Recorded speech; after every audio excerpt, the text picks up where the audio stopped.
I love my popcorn. Movies, popcorn.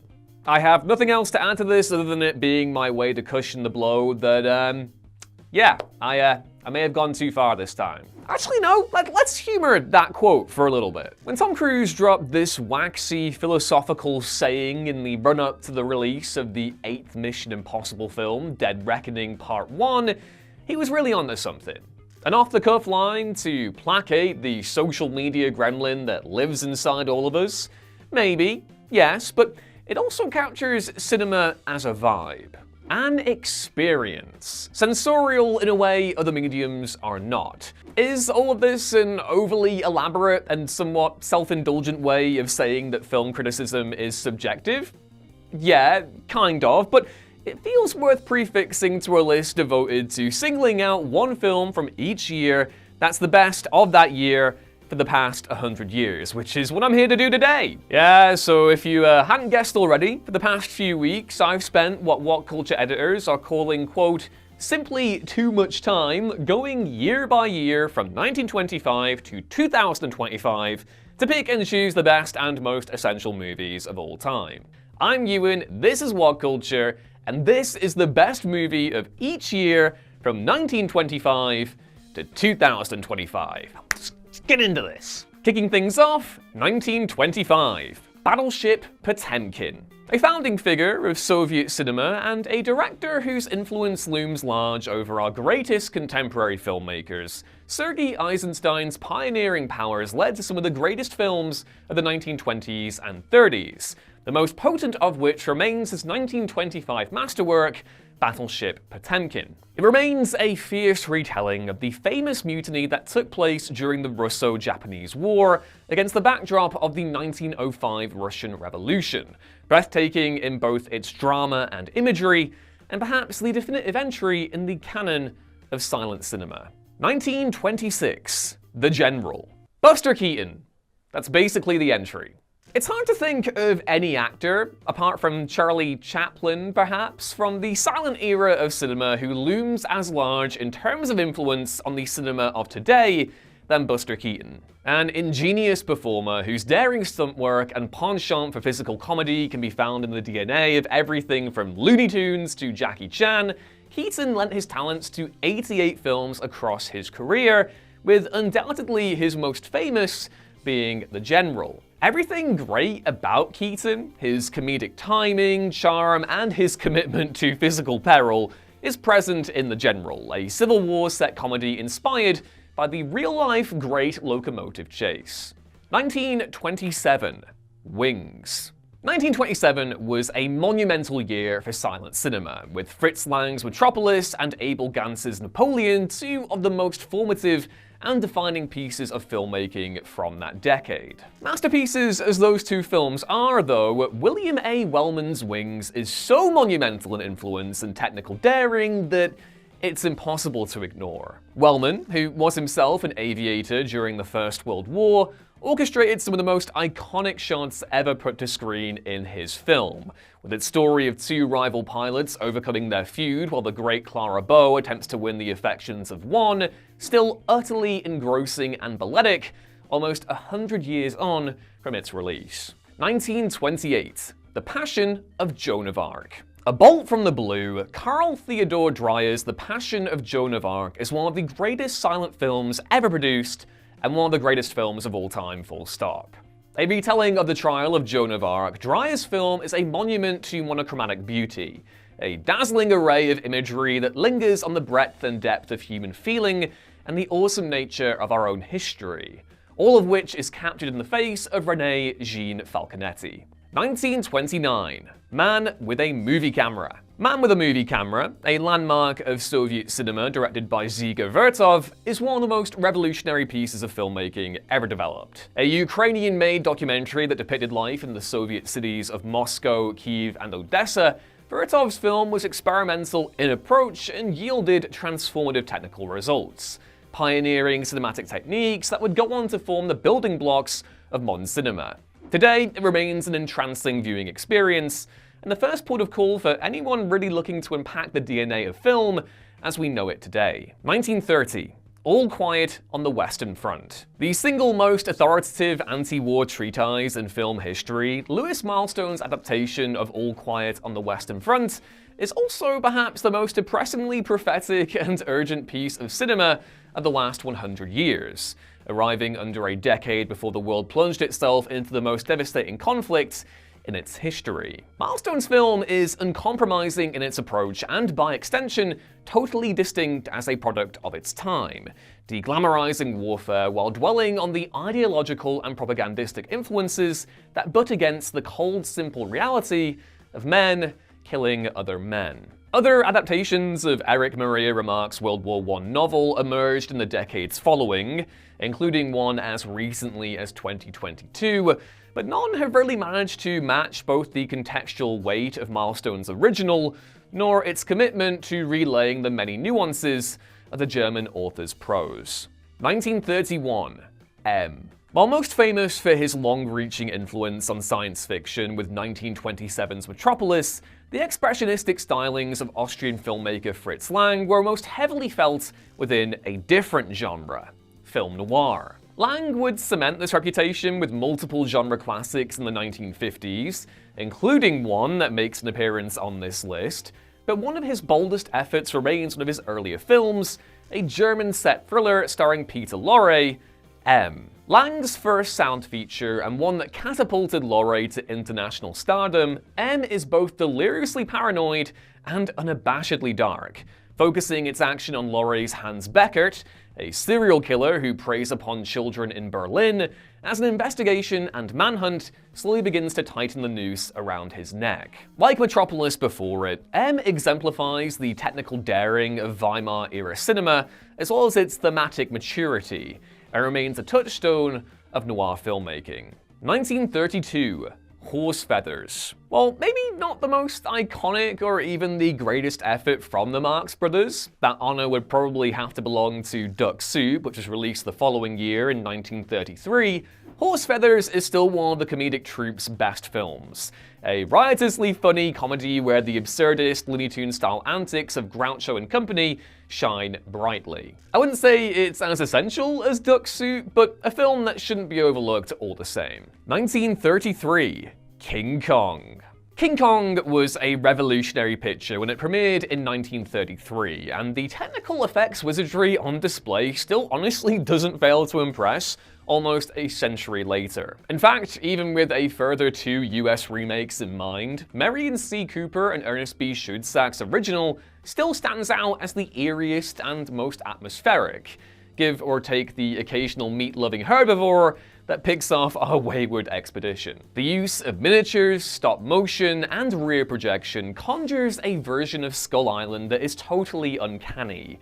A monochrome vision of primordial peril that pushed the boundaries of how far the movies could go in transporting us to complete fantasy. Many filmmakers have tried with great affection to replicate that same sense of discovery and fear, but the original is the only true eighth wonder of the world. 1934. It Happened One Night. You know, honestly, nothing goes quite as hard as Frank Capra and a pre-code picture, and especially one that stars Clark Gable as a romantic lead opposite Claudette Colbert, which, wouldn't you know it, is exactly what It Happened One Night happens to be. Capra's film swept the Oscars following its theatrical run and is a defining picture of the old Hollywood, with Gable and Colbert's chemistry still just as sizzling today as it was in 1934. Capra's other pre-World War II films, Mr. Deeds Goes to Town and especially Mr. Smith Goes to Washington, are just as seminal, but there's something ineffable about Gable at the peak of his powers, like just the dude's mustache, his aura, his vibe, it's incomprehensibly good. 1935. The Bride of Frankenstein. James Whale was a genre pioneer for gothic horror on the big screen. While the silent era had birthed its own gripping interpretations of the literary movement, particularly through the expressionist lens of West German cinema, Hollywood was now adding sound to the equation, beginning with Todd Browning's Bela Lugosi starring Dracula in 1931. Whale was next with Frankenstein, which, just as Browning's film did for Bram Stoker's creation, defined Mary Shelley's monster in popular memory. That first Frankenstein film conjured some incredible imagery, particularly in its iconic windmill sequence, but it was quaint in ways that Browning's film wasn't, thanks to some bizarre moments of levity. Whale would not repeat the same mistake for his sequel, The Bride of Frankenstein, which enmeshed itself more dutifully in Shelley's cautionary themes of creation and consciousness, and built up from them in trailblazing ways. It's an altogether more confident picture, combining a mesmerizing mix of visual effects work and epic set design to create a story that's bigger, but more surprisingly intimate. Whale's film is one of love, rejection, and isolation, but strong as its thematic currents are, there's simply no overstating the pure, visceral power of Elsa Lanchester's bride.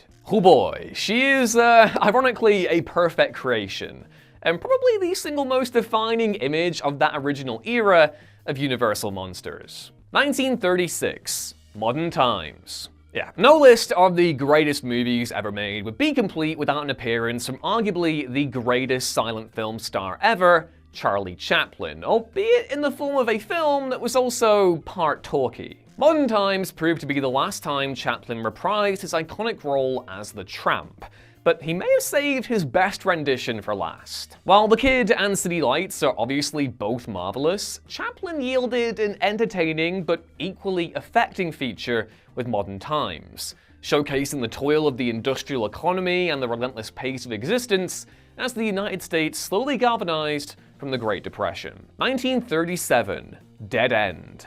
Maybe most noteworthy today for a supporting turn from a pre-breakout Humphrey Bogart, William Wyler's Dead End is a proto-gangster drama rooted in the zeitgeist of the Great Depression and the jarring polarity of New York City's economic composition. It's a movie where the extremes of the Depression are rendered in close proximity, compacted together in a story of generational struggle and violence, with Bogey playing the role of a vicious gangster rejected by the community he once called home. More than just a showcase of the persona that catapulted Bogart to Hollywood stardom, Dead End also exemplifies the technical brilliance of one of the greatest directors of Hollywood's golden age. Wyler's legacy would be further cemented with his valuable wartime works and with post-war epics like The Big Country and Ben-Hur, but Dead End illustrates his versatile strengths in crystal clarity too. 1938, You Can't Take It With You. Another classic from Frank Capra's pre-war oeuvre and of Jimmy Stewart's too, You Can't Take It With You may conceptually be nothing remarkable.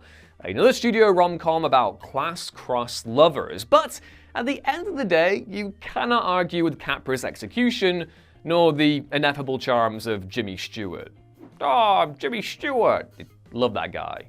The latter is paired this time with the bedazzling Jean Arthur, who reteam with Stewart and Capra for Mr. Smith Goes to Washington, making for a Capra picture that, while less fascinating or meditative than his post-war opus It's a Wonderful Life, is still a stellar example of his filmmaking ability. 1939, Only Angels Have Wings. A filmmaker with an imperious influence, Howard Hawks is one of the most prolific directors working in Hollywood, as it made its transition from silent cinema to talkies, adjusted to the Hays Code, and then navigated the post-war years too. By 1939, Hawks had already directed a number of hits, including The Dawn Patrol, Scarface, and Bringing Up Baby, but his greatest work from that decade was Only Angels Have Wings, a romantic drama co-led by Cary Grant, Jean Arthur, and Rita Hayworth. Centered around an air freight company in a remote South American village and the life-or-death antics of the pilots and its employ, Only Angels Have Wings is one of Hawks' most visually breathtaking works, with the director maintaining the standard he set for aerial sequences on the Dawn Patrol through a combination of real aerial photography and really clever miniature work. It also boasts a standout performance from Grant, who eschews the screwball antics of his earlier collaborations with Hawks for something much darker and inward-looking. So many of Hawks' films were devoted to untangling the little rituals of masculinity and romance, a formula he arguably perfected best with 1959's Rio Bravo, but which was beautifully rendered with Only Angels Have Wings 2 decades earlier. 1940. His Girl Friday. Another Howard Hawks masterwork this time, albeit one that exemplifies a different but no less integral part of his filmmaking talents: his gift for comedy. Hawks' comedies were whip-smart and relentlessly chatty. Like, you can tell you're watching a Howard Hawks movie if everyone is going like, "Hey, it's me, I'm in a Howard Hawks movie, I'm acting, I'm talking really quickly, hey, whoa, buddy." It's a great time. The locomotive pace of these movies were amplified further by actors like Cary Grant and Katharine Hepburn in Bringing Up Baby, and which developed their own niche within the genre, the screwball picture, the best of which Hawks premiered in 1940 with His Girl Friday. Pairing regular Hawks collaborator Grant with Rosalind Russell, His Girl Friday unleashed Hawks at his most unyieldingly ridiculous, with improvisation, rapid, tongue-twisty dialogue, and a generally unignorable pitch of noise, resulting in a film that's both hilarious and somewhat stressful to sit through. It's the good kind of stress, though, making His Girl Friday one of the most gratifying pictures of the 1940s. 1941, Citizen Kane. If you were to attempt to sum up Orson Welles' Citizen Kane with just a word, then monumental would probably be the most fitting. While obviously that word on its own doesn't infer the great many multitudes that comprise Welles' film on both a narrative and thematic front, it does speak to its stature both in a filmic sense and as a piece of cinema history. Another of those 1940s classics that, though pilloried in its time, became a lodestar for cinephiles as the years went on. Welles' direction and performance were revolutionary and daring, and while Hollywood didn't immediately alert to this multifaceted and ultimately hugely influential talent, subsequent movies like The Magnificent Ambersons, Touch of Evil, and The Third Man soon changed that course. 1942, Casablanca. There is an argument to be made that Michael Curtis's Casablanca is the most iconic film ever made, and yeah, I can see it. It counted among its leads the defining actor of Hollywood's wartime and post-war era, Humphrey Bogart, as well as one of its most glamorous and acclaimed actresses in Ingrid Bergman, the pair fashioning an on-screen connection compelling enough to equal the one Bogey forged with real-life partner Lauren Bacall across the likes of To Have and Have Not, The Big Sleep, and Key Largo. Add to that the likes of Claude Rains, Conrad Veidt, Peter Lorre, and Sidney Greenstreet, and you're left with a film that boasts one of the most recognizable and animated faces ever put to screen. But Casablanca's importance goes beyond its assemblage of such a treasure trove of acting talent. A wartime production developed by Warner Brothers during the burgeoning months of America's entry into the Second World War, Curtis's film defined a moment in popular culture and of national sentiment, as isolationist feelings suddenly and violently gave way to dutiful sacrifice and resilience in the acrid shadow of Pearl Harbor. Most fascinating, though, is how it also cast a watchful eye to the past, highlighting the cost of ignorance and self-preservation through Bogart's character of Rick, before shifting to the future to intimate the long, arduous road that lay ahead for many Americans, amplified in turn by so many of the non-Hollywood cast being comprised of European actors who had fled the Nazis as they strolled through the continent. Like the very best of World War II cinema, there is a profound, unceasing weight to Casablanca, a film that is today best remembered for exemplifying an era of stardom, but whose depths extend to something much more profound. 1943, The Life and Death of Colonel Blimp. There is no more formidable a filmmaking partnership in the history of British cinema than Michael Powell and Emmerich Pressburger, a duo whose legacy was once forgotten, but which has been steadily brought back to the spotlight thanks to the efforts of Martin Scorsese and Thelma Schoonmaker, the latter of whom went on to actually marry Powell in 1984. Powell and Pressburger, whose works were signposted with their production label, The Archers, first rose to prominence during the Second World War, with their fifth collaboration, The Life and Death of Colonel Blimp, their most masterful contribution from this era. The story of two friends, one English, played by Roger Livesey, and one German, played by Anton Walbrook, and their diverging paths as military men from the early 20th century through to the Second World War, Colonel Blimp is as epic as it is tragically romantic, Perhaps its most important quality is its honesty. Powell and Pressburger render a bittersweet and at times brutal picture of the British stiff upper lip through the tragic figure of Livesey's Clive Candy, whilst also confronting the impact of Versailles on the creation of the Nazi state, a frankness which proved remarkably prescient but that also bristled against wartime convention. Thematically, the life and death of Colonel Blimp is a seminal piece of World War II cinema. Add the dreamlike visuals of the archers to the equation, and you're left with one of the greatest British films ever made. 1944. Double Indemnity. I love this movie. One of the most iconic film noirs of all time, Billy Wilder's Double Indemnity is every bit the sleek, sexy, and ironically punitive classic it's made out to be, featuring perhaps the greatest femme fatale of all time in Barbara Stanwyck's Phyllis Dietrichson, who enlists the help of a horned-up insurance salesman, Walter Neff, played by Fred McMurray, to kill her husband and pocket the proceeds of a lucrative life insurance policy. Edward G. Robinson is the intrepid investigator out to spoil the ruse, with McMurray's Neff spiraling as his scheme slowly frays apart. Author Raymond Chandler's prose was fertile ground for Hollywood at the time, and while many of the author's works would be adapted as films in the ensuing years, none quite match the inky salaciousness of Wilder's first attempt. 1945. Brief Encounter. The Second World War provoked some of the most revolutionary and fascinating pictures in the history of film, and within that period, 1945 emerges as maybe the most fascinating year of all. With the war drawing to a close and thoughts finally permitted to linger on the future, cameras that were once focused on the external were turned inwards, arriving to meet a moment of profound social and economic change.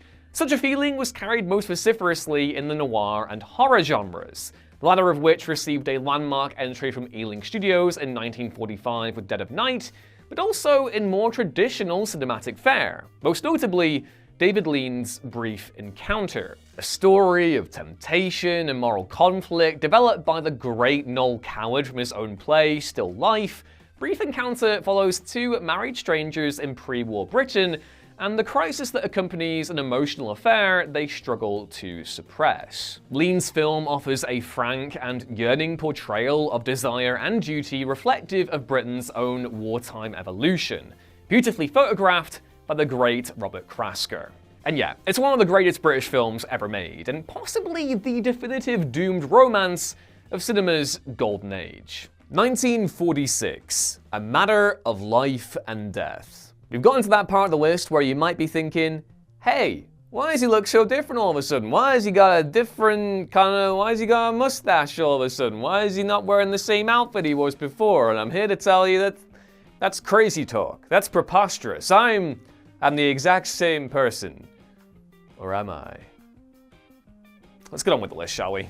1946 is in contention for being the greatest year in movie history, stacked as it is with classics from the likes of Frank Capra, William Wyler, and John Ford. It was a year of post-war introspection and weighty emotional narratives, as Hollywood shifted through the rubble of 6 years of conflict and questioned what would come from such a violent and sudden metamorphosis. If one film were to exemplify that profound sense of post-war weight, it would have to be the ethereal and elemental A Matter of Life and Death. Perhaps Powell and Pressburger's greatest film, A Matter of Life and Death brings to bear the cost of the conflict in a deeply spiritual way, as RAF pilot Peter Carter, played by David Niven, inexplicably emerges as the sole survivor after his bomber is shot down and falls in love with US Army Air Force's controller, Joan, played by Kim Hunter. But here's the rub. Carter was in fact meant to have perished in the encounter, but his angel, an 18th century French aristocrat called Conductor 71, played by Marius Goering, lost him in the fog over the English Channel. What ensues is a battle between the technicolor vibrancy of our world and the black and white stillness of the afterlife, as Peter pleads his case for survival to the ghosts of history, which he does while experiencing seizures brought on by a brain injury. The staging of the afterlife in this case is a prism through which Powell and Pressburger explore the topic of survivor's guilt. Peter is desperate to live, but there's a part of him that thinks he should have died with his comrades over the channel. It's beautiful staging for a beautiful story, and while there will be those who point to 1948's The Red Shoes as the Archer's opus, A Matter of Life and Death is immortal cinema. 1947, Out of the Past. Robert Mitchum was one of the greatest leading men to have ever graced Hollywood, and while he arguably excelled in darker turns as his career matured, one of his career highlights came with one of the finest film noirs of all time. Jack Turner's Out of the Past. Paired opposite Jane Greer and with supporting turns from Kirk Douglas and Rhonda Fleming, Out of the Past is delightfully torturous and devastatingly sexy, featuring one of the all-time great euphemistic trysts in film history as Mitchum's Jeff Bailey and Greer's Kathy Moffat embrace in a stormy cabin as their romance reaches a steamy crescendo. 1948, The Treasure of the Sierra Madre. Humphrey Bogart's most iconic screen roles cast him as hard-boiled detectives or as steadfast, reluctant heroes. But he was at his best when he was taking on tragedy, with his turn in John Huston's The Treasure of the Sierra Madre taking those traits to Shakespearean levels of theatricality. Huston's film, which centers around 3 different Americans down on their luck in Mexico during the Great Depression, is a devastating mix of Western and noir, as the trio endeavor to strike it rich in the hills after years of being on the receiving end of unscrupulous capitalists. Greed and paranoia soon set in, with Bogart's Fred Dobbs succumbing to gold fever before embarking on a path that leads to his destruction, as well as the loss of a shared fortune. To that end, The Treasure of the Sierra Madre cements itself as one of the great New Dealer films of the 1940s, as much a call for solidarity as it was a warning, perhaps, for the return of rugged individualism that accompanied the post-war boom. 1 weak strut is enough to bring the whole experiment crashing down, which Dobbs and his former partners, one of whom includes the legendary Walter Huston, directed here by his son, are reminded of to crushing effect. 1949, The Third Man. The greatest British film of all time, maybe, Carol Reed's The Third Man is an unrivaled piece of early Cold War cinema. A discombobulating descent through post-war Vienna made even more dizzying by the expressionistic cinematography of Robert Krasker and an undulating zither-based score by Anton Karas. But it isn't just the audiovisual qualities of The Third Man that make it so special. On top of boasting a never-better Orson Welles as the presumed deceased Harry Lime, Reed's film is imbued with a sardonic sense of anger and betrayal, that out of the rubble of one war has emerged another less destructive, but even more absurd and maybe even evil, and populated by self-interested figures like Lime, who are content to profit from the disorder that it all brings. At the center of the story is Joseph Cotton's Holly Martins, a pulp western author who, imitating the cowboys of his stories, enters Vienna half-cocked and out of his depth as he tries to unravel the mystery of Lime's disappearance, all while the British security services, led by Trevor Howard's Major Calloway, attempt to educate Martins as they continue their own investigation. Suspenseful and playful in a great many ways, Reed's film also packs a big enough third-act punch that cements it as the greatest film noir ever made, in my opinion. 1950, Sunset Boulevard. If The Third Man is the greatest film noir of all time, then the best film of 1950, Billy Wilder's Sunset Boulevard, definitely can't be far behind. Arguably Wilder's most seminal work, the William Holden Gloria Swanson starring tragedy, all about Hollywood's ruthlessness and the corrupting influence of wealth and celebrity, kickstarted the hagsploitation genre and generated some of the decade's most affecting imagery and scripture. Holden's Gillis floating lifelessly in a mansion pool, punctuated by his own post-mortem narration. The bizarre funeral procession of a beloved but departed chimpanzee. Swanson's Norma Desmond readying for a final parting close-up. It's a masterclass in Hollywood introspection, often imitated, but never bettered. 1951, Strangers on a Train. Strangers on a Train tends to sit just outside of the old-timer Hitchcock bracket, but there's a strong argument that it shouldn't. The dynamite premise, for one, of a chance encounter with a stranger hatching a plan to commit the perfect murders, is among the best the master of suspense ever had to play with, while the fairground set finale proves to be just as tense as those found in the likes of North by Northwest or Rear Window. Hitchcock was also able to draw upon a wealth of collaborative experience for the production, with noir author Raymond Chandler adapting the script from a Patricia Highsmith thriller published the previous year. The resulting material couldn't have been better suited to Hitchcock's sensibilities, with happenstance horror by this point the director's bread and butter. 1952, Singin In The Rain. Singin In The Rain exemplifies pure joy, the cinematic equivalent of a warm blanket draped around your shoulders on a crisp spring day. Gene Kelly co-directed, choreographed, and starred in the film about silent movie stars transitioning into the talkie era, and birthed arguably the definitive Hollywood musical in the process. Its technical merits alone make it essential viewing, but when placed within that historical context of the 1950s, Kelly and Stanley Donen's film makes for as much of a spirited refutation of the times as Stanley Kramer's High Noon. 1953. The Big Heat. Fritz Lang's association with noir cinema grew exponentially following his emigration from Nazi Germany to the United States, where he went on to direct several classics both during and after the Second World War, including Ministry of Fear, The Woman in the Window, and Scarlet Street. But Lang's greatest genre contribution wasn't released until 1953, a film that had real fire in its belly and starred the shark-like Glenn Ford in the lead.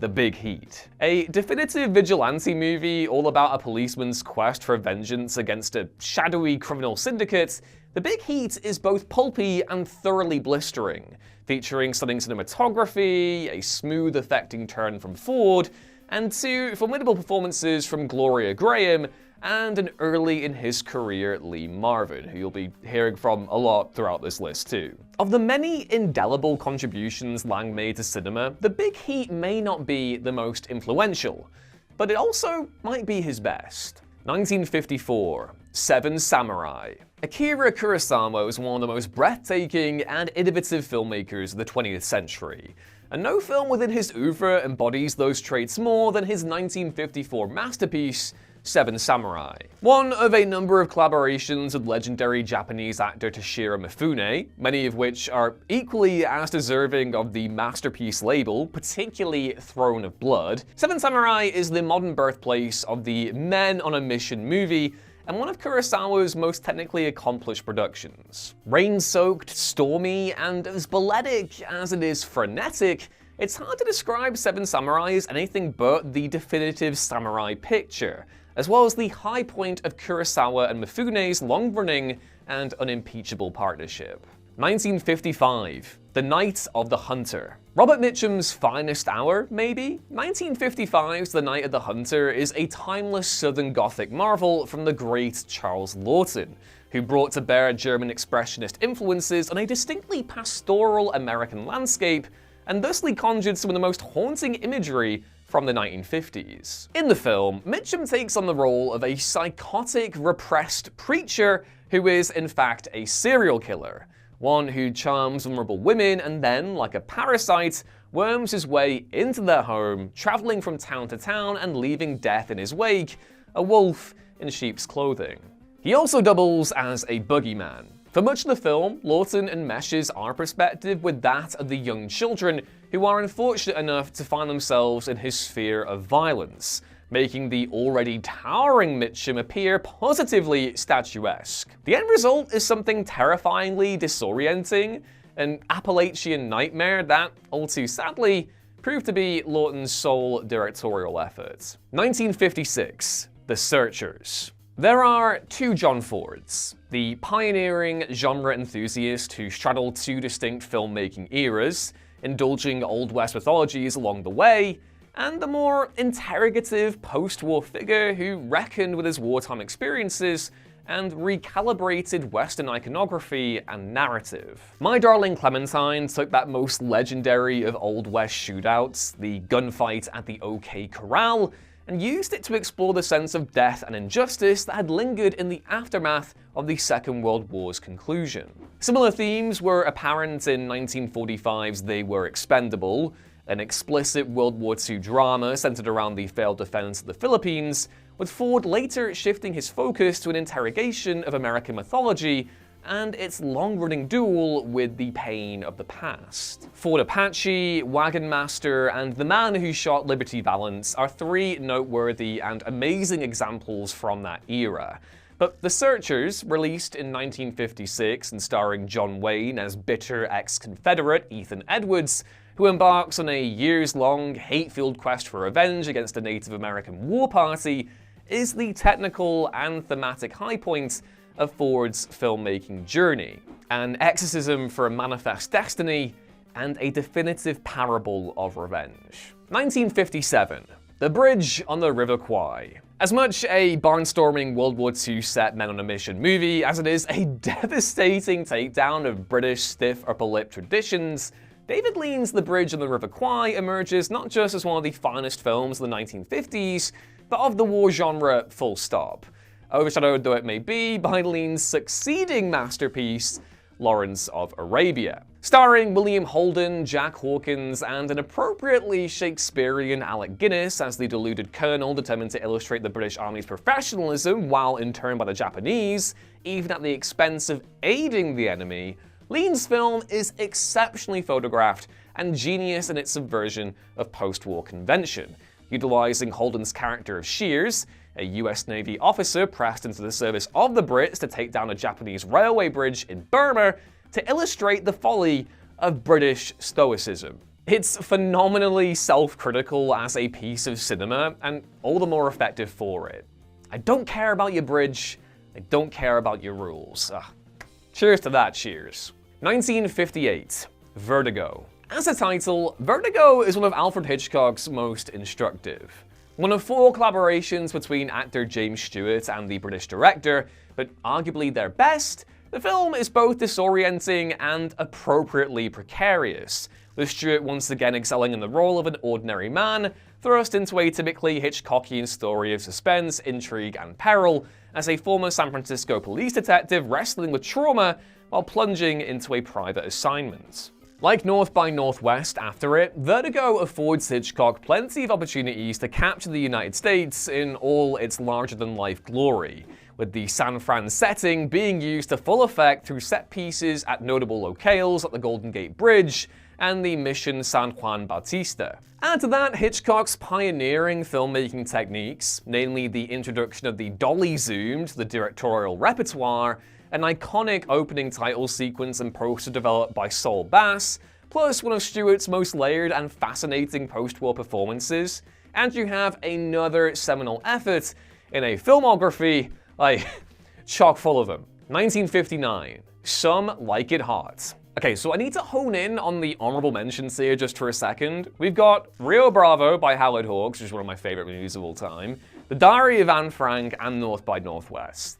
Off the back of that trio alone, 1959 would go down as one of the best movie years ever.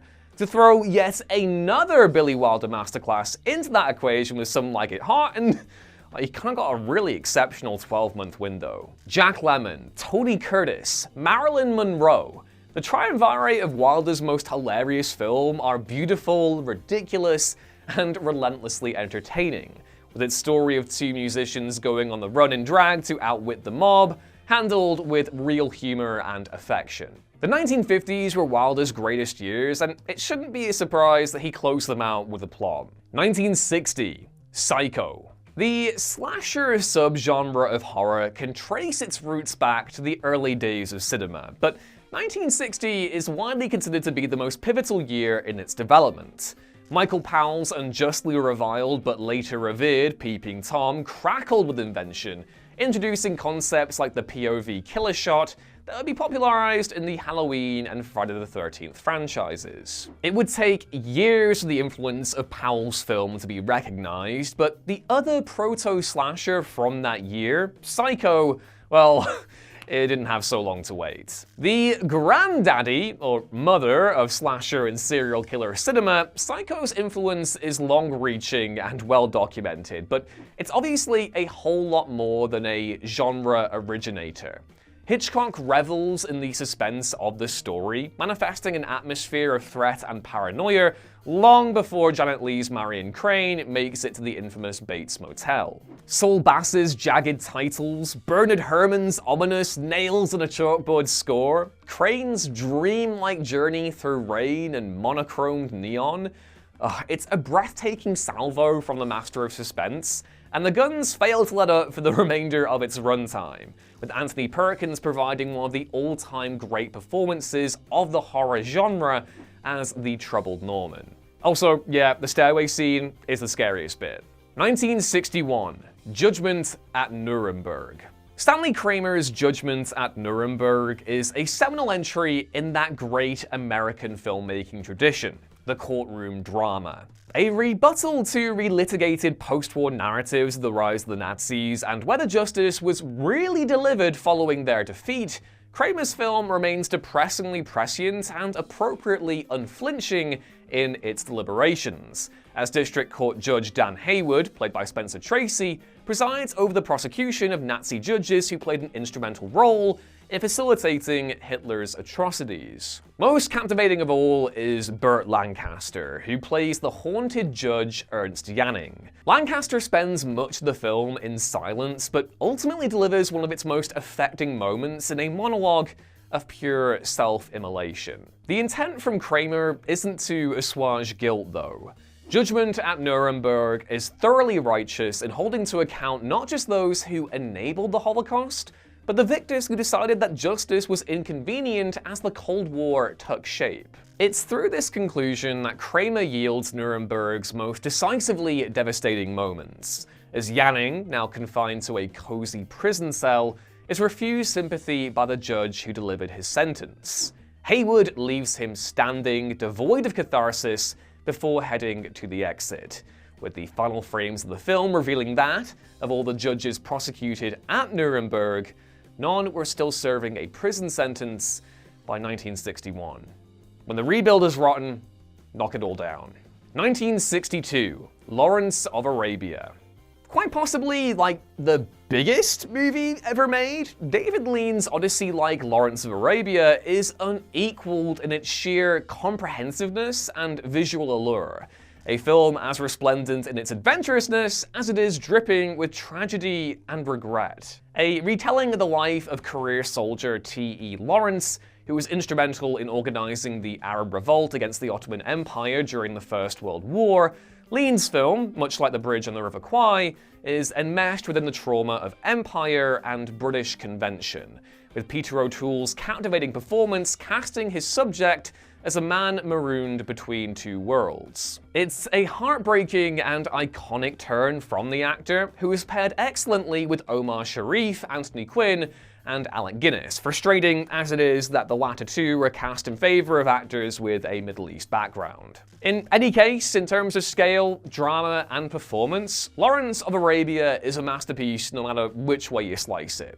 It's a film that is so big, it feels like a crime to confine it to home viewing. 1963, 8½.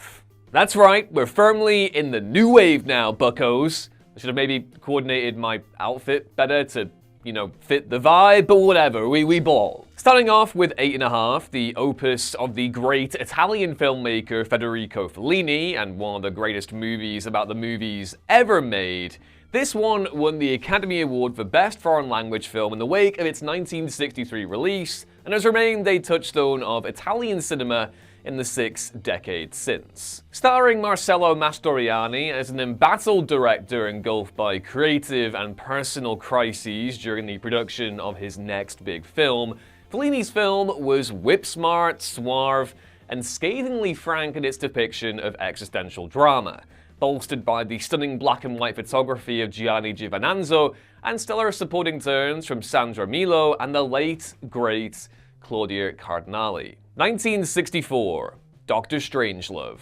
The Cold War was a lot of things. Paranoid? Yeah. Scary? Also yeah. Horrifically destructive? Big yeah, but it was also kind of funny. The scale of the arms race between the East and West, the constant posturing, subterfuge, and proliferation of enough nuclear material to blow us all to kingdom come 5 times over, deployed on a 24-hour cycle and held together by sticky tape and the hope that human error won't factor into the equation. Yeah, it's a patently ridiculous state of affairs that would be enough to drive anyone into a pit of anxiety if they dwelled on it for too long. Unless, of course, you laugh, which is what Stanley Kubrick did. 1964's Dr. Strangelove, or How I Learned to Stop Worrying and Love the Bomb, is a film devoted to that belief. A chaotic masterpiece that takes aim at everything from Operation Paperclip to the absurdity of nuclear diplomacy. The farce is made complete by the stupendous talents of Peter Sellers and George C. Scott, the latter of whom was actually deceived by Kubrick into providing the humorous takes that made the final cut. 1965, For a Few Dollars More. With his Dollars trilogy of movies, Italian filmmaker Sergio Leone reinvented the Western genre as we came to know it. Hyper-stylized, violent, and perpetually operatic, Leone's iconic partnerships with actor Clint Eastwood and composer Ennio Morricone pioneered a new genre path, with the director's European sensibilities leading to an exaggerated but no less compelling picture of the American West, which many would argue reached a peak with The Good, the Bad, and the Ugly, or perhaps 1968's Once Upon a Time in the West. The oft-forgotten Duck You Sucker is also just as deserving of being in that conversation. But while those films are each themselves masterpieces, not nearly enough praise is given to his sophomore western, For a Few Dollars More. The perfect compromise between the epic scope of The Good, the Bad, and the Ugly and the tight freneticism of A Fistful of Dollars, Leone's 1965 sequel partnered Eastwood's Man with No Name with Lee Van Cleef's Man in Black, the latter of whom ends up stealing the whole production with a twinkle-eyed performance that belies the character's tragic past. Eastwood and Van Cleef's partnership is an act of perfect chemistry, and the final duel between the duo and the film's villain, Gian Maria Volante's El Indio, may just be Leone's finest hour. 1966, The Good, the Bad, and the Ugly. Despite For a Few Dollars More being a high for Leone, there's no disputing the majesty of its successor, The Good, the Bad, and the Ugly. Possibly the definitive western, depending on who you ask, let alone the definitive spaghetti western, Leone's Civil War epic re-teamed Eastwood and Van Cleef, but played the latter more to type as the villainous Angel Eyes, with Eastwood assuming the role of a younger man with no name, this time called Blondie. The real star of the film, though, is Eli Wallach as Tuco, the ugly from the title, whose performance combines a perfect mixture of comedic timing and genuine pathos so as to out-wrestle the film from his two co-leads. With his third entry in the Dollars trilogy, Leone's formula was fully established, only blown up to a more sweeping scale that would become the hallmark of his sadly just 3 remaining efforts. Whether you favor his preceding or succeeding films, The Good, the Bad, and the Ugly is still a masterpiece no matter which way you slice it. 1967, Point Blank. If you've been watching What Culture for a while now, you may know that I think Lee Marvin is one of the most fascinating figures in post-war American cinema.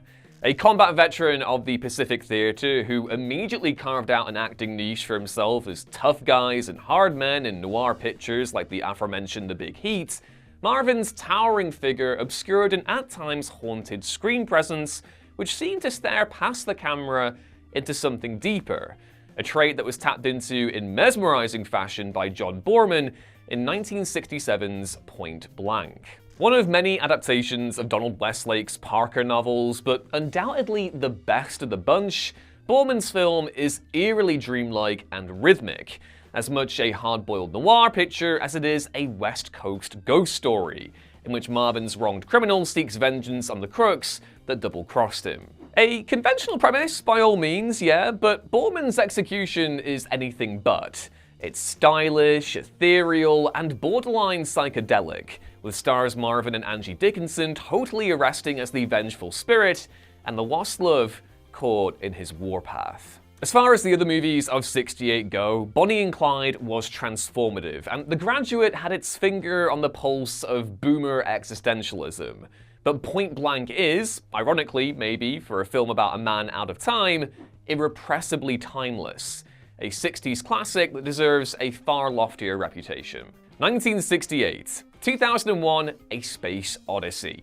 2001, A Space Odyssey is, to kind of evoke the imagery in the movie, a monolith of cinema. A piece of science fiction that pushed the genre to new philosophical and technical reaches, and which remains a seminal effort from one of the 20th century's most fascinating and talented directors in Stanley Kubrick. It's also somewhat obstructive to newcomers, featuring a marathon, dialogue-less prologue that unfurls at a glacial pace, before eventually arriving at its iconic and highly influential space set sequences. With that in mind, it's no surprise that 2001's reputation remained divisive for years before its strengths were widely recognized.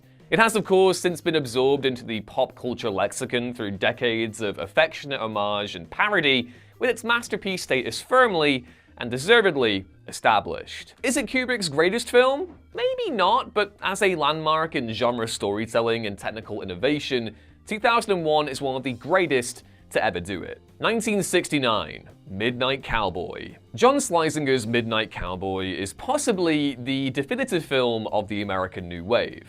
An X-rated picture about a pair of spiraling New York City hustlers, one played by Jon Voight and the other by Dustin Hoffman, that won 3 Academy Awards. Schleisinger's film encapsulated the pure, unadulterated rawness of the new Hollywood in fierce, uncompromising fashion, with the British filmmaker taking the lessons from his own country's new wave and finding rich material by applying them to an American context. Voight and Hoffman are magnetic, the latter delivering one of the most iconic quotes in movie history through an off-the-cuff interaction with a real New York cabbie, while Schleisinger's direction is characteristically unvarnished. A true great of the decade, and one that shouldn't be missed. 1970. 5 Easy Pieces. Another touchstone of the new Hollywood, and also one of its most snubbed, Bob Raffleson's 5 Easy Pieces remains one of the most gutting and affecting films of the 1970s, and features one of the greatest performances in Jack Nicholson's illustrious career. After blazing a trail with a supporting role in countercultural touchstone Easy Rider the previous year, Nicholson returned to embark on what would become a defining period in his filmography, starting with Raffleson's film of working-class crisis and the decay of the American dream. Nicholson is typically electric, with Karen Black delivering a seminal performance as a small-town waitress yearning for something bigger. 1971. Clute. Director Alan J. Pakula's most iconic film from the 1970s was the Watergate thriller All the President's Men. It was also the conclusion of a thematic trilogy the director had forged in the first half of the decade, the Paranoia trilogy, the first 2 parts of which were 1971's Clute and 1974's The Parallax View. These films, which are kind of my bread and butter, were built around themes of surveillance, corruption, and of course paranoia, capturing the Warren Commission zeitgeist of suspicion and fear with stories that dwelled on surreptitious stalking, assassination, and conspiracy. Clute, though, for my money, is the most unnerving of the bunch, a neo-noir romance punctuated by pure voyeuristic terror. Jane Fonda won an Academy Award for her performance as Bree Daniels, with the late great Donald Sutherland the eponymous PI who crosses her path. Pakula set the tone for the modern thriller with his film, which also boasts maybe the eeriest score of all time, composed by Michael Small. 1972. The Godfather. Often cited alongside Citizen Kane as the greatest movie ever made, Francis Ford Coppola's The Godfather redefined the mob genre with a sweeping, sprawling narrative that mirrored America's own loss of innocence. The tragedy of Michael Corleone, a role which catapulted Al Pacino to stardom, was achingly drawn and a key moment in the development of the new Hollywood era, cementing the 70s as a decade of filmmaking freedom and gritty introspection. Coppola would come to epitomize both the filmmaking highs and anxieties of the movement, following The Godfather with a sequel, The Godfather Part 2, the Gene Hackman starring surveillance thriller Conversation that same year, and 1979's Apocalypse Now, whose painstaking and chaotic production became the stuff of Hollywood legend. 1973, The Exorcist. I'm just gonna go ahead and say it, I don't think any film's reputation has done a greater disservice to what it actually is than The Exorcist. It's regarded as the quote-unquote scariest movie ever made, and conclusions are regularly drawn from whether those expectations are met. William Friedkin's horror masterpiece is so much more. It's tortured, existential, and laden with drama. A film about one man's crisis of faith and its rediscovery when he's confronted with pure evil. William Peter Blatty, the screenwriter behind The Exorcist, who also authored the novel on which it was based, developed the story and its true sequel, Legion, with an ideological through line. The presence of an ultimate evil must, by logic, mean that there is also an ultimate good. While he and Friedkin differed on how explicit to render those themes in certain sequences, an argument Friedkin conceded for The Exorcist's inferior re-release in 2000 that arguably only makes the adaptation all the more fascinating. It's a film that exists in the margins of hope and despair, and as Friedkin himself believed, one that you take out of what you bring to it. 1974, The Texas Chainsaw Massacre. 1974 is in contention to be one of the greatest years in film history, so any film that ends up topping that year is also in contention to be one of the greatest films ever made. While the honorable mentions that just flashed up on your screen a moment ago are all masterpieces in their own way, Tobe Hooper's The Texas Chainsaw Massacre is more akin to a force of nature. A film that inspires and horrifies in equal measure, the former because of its guerrilla ingenuity and technical beauty, and the latter due to the sheer visceral quality of its imagery. Now, many will make the argument that The Godfather Part 2 is the definitive picture of the 1970s, but Texas Chainsaw is that and so much more. It's a Vietnam-era treatise on the trauma of the Cold War generation, a rattling death howl on the inexplicable nature of the decade's violence, and finally, a cathartic return to endurance despite it all. All of this, accomplished with a few $1,000s and a relatively meager cast and crew, makes it all the more incredible as a piece of cinema. 1975, Jaws. 1975 was another landmark year for cinema, an attribute you could lay squarely at the feet of Jaws. I mean, sharks don't have feet, but you get the picture. Directed by a then-young Steven Spielberg, who to that point had directed two formidable features in Duel and The Sugarland Express, plus not forgetting an all-timer installment of Columbo, Jaws tore up the box office rulebook and ushered in the age of the summer blockbuster, of gigantic tentpole extravaganzas that would make the movies more of an event than ever before. Of course, Spielberg's adaptation of Peter Benchley's best-selling novel is a lot more than just an event picture. It's also a showcase for the filmmaker's resilience and deft touch of dynamic movement and innovation, not to mention his rhythmic approach to suspense and action. It's a film that's both of the 70s in its subtext and of another era in its premise and execution. At once a throwback, and also something uniquely ahead of its time. The definitive blockbuster, obviously, but also just a remarkable movie, full stop. 1976, Network. 1976 is another one of those years that confidently makes the case for the 70s being the greatest cinematic decade, with not just those honorable mentions that flashed up to contend with, but also the likes of John Carpenter's Assault on Precinct 13, Richard Donner's The Omen, and Brian De Palma's Carrie, among several other formidable examples going on there.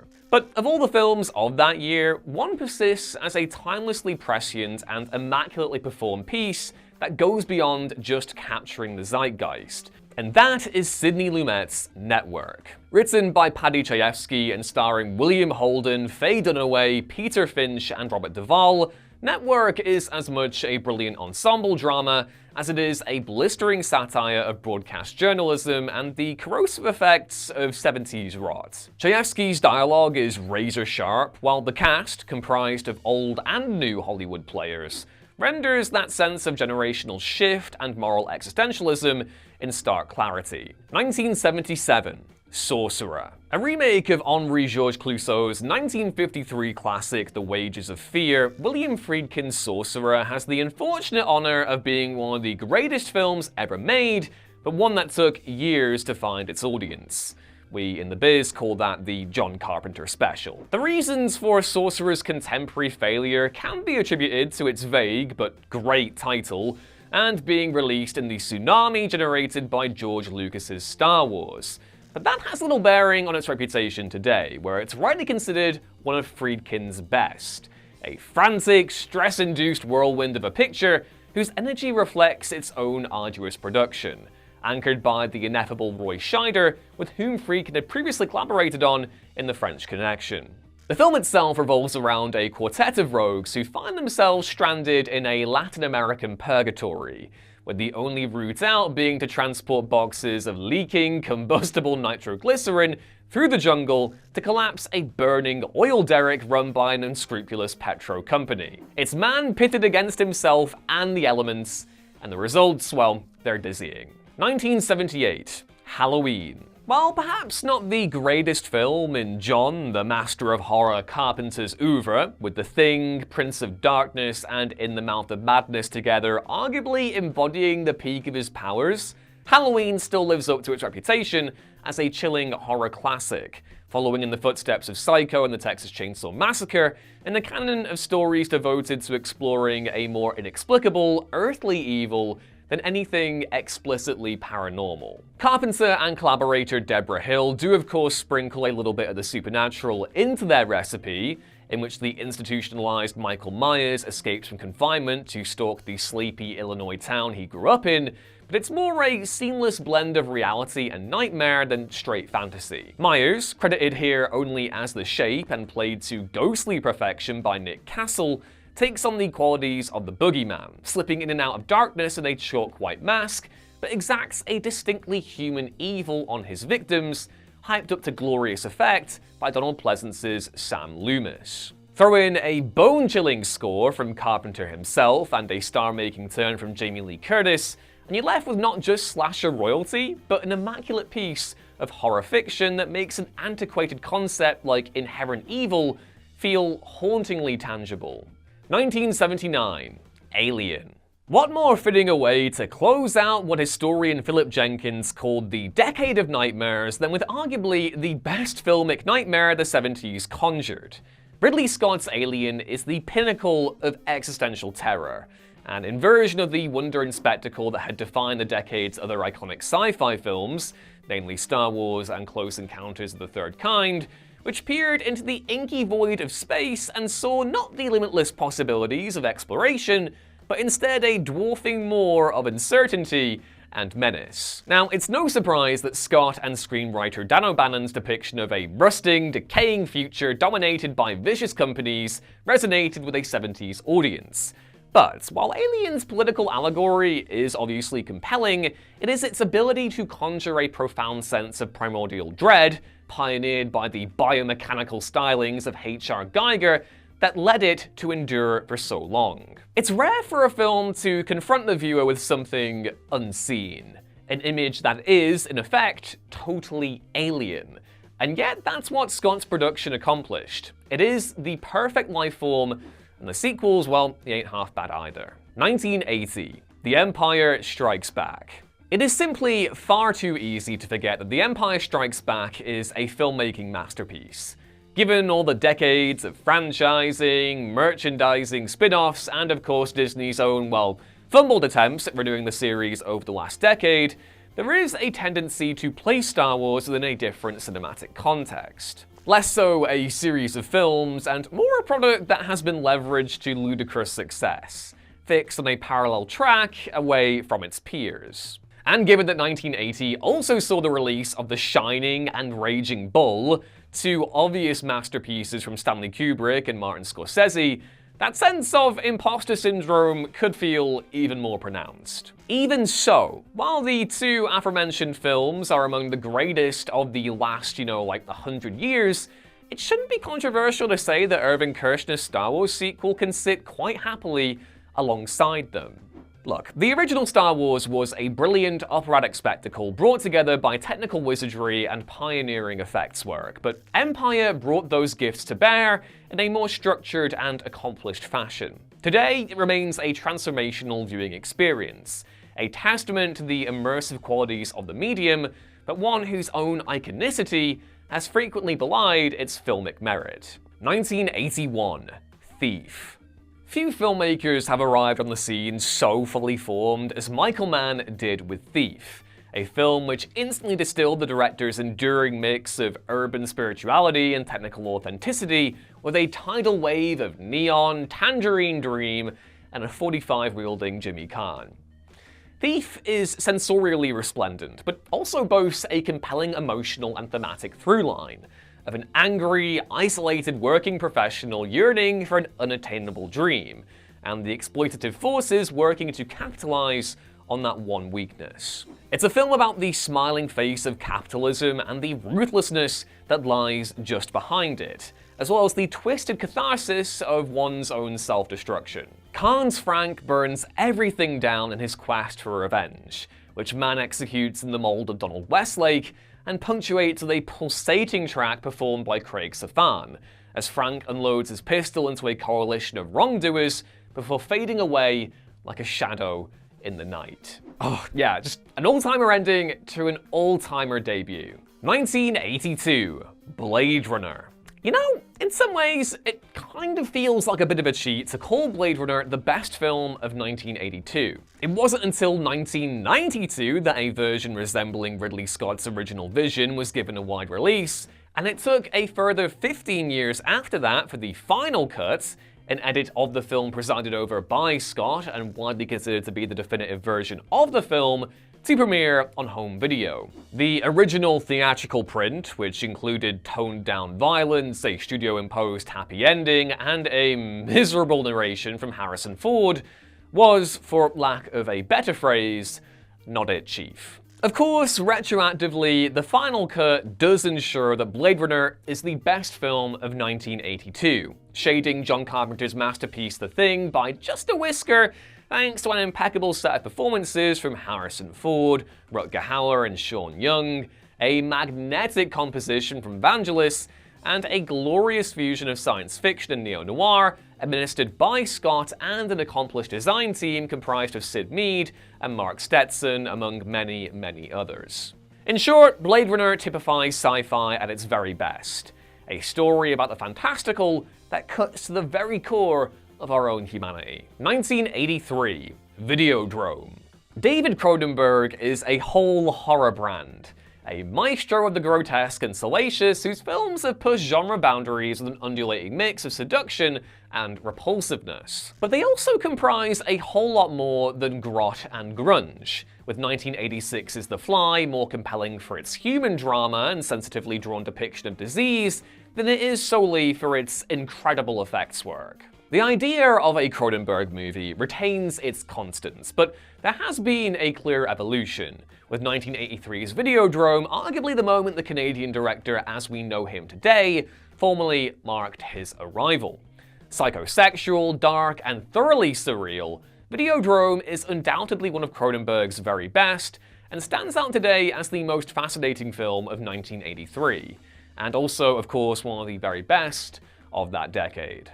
1984, The Terminator. There really isn't any logic to the outfit changes or the point in this video where I'm changing my outfits. It's just how the shooting schedule's gone, but let's continue. It's a all too often hilarious irony that so many of the greatest films ever made were at one time prophesied for failure. James Cameron's The Terminator, a tech-noir sci-fi horror tinged with nuclear anxieties, was one such effort, with fears at the time swirling around its perceived B-movie premise and the casting of Arnold Schwarzenegger, a figure who was not only pilloried for his Austrian accent and bodybuilding exploits by his contemporaries, but who also held huge reservations about the project himself. You see, back then, Cameron was a novice filmmaker, with mostly VFX credits to his name, and prior to The Spawning, his sole major release as a writer and director. There was precious little belief that the Terminator would turn out good, let alone be the star-making cultural reset it turned out to be,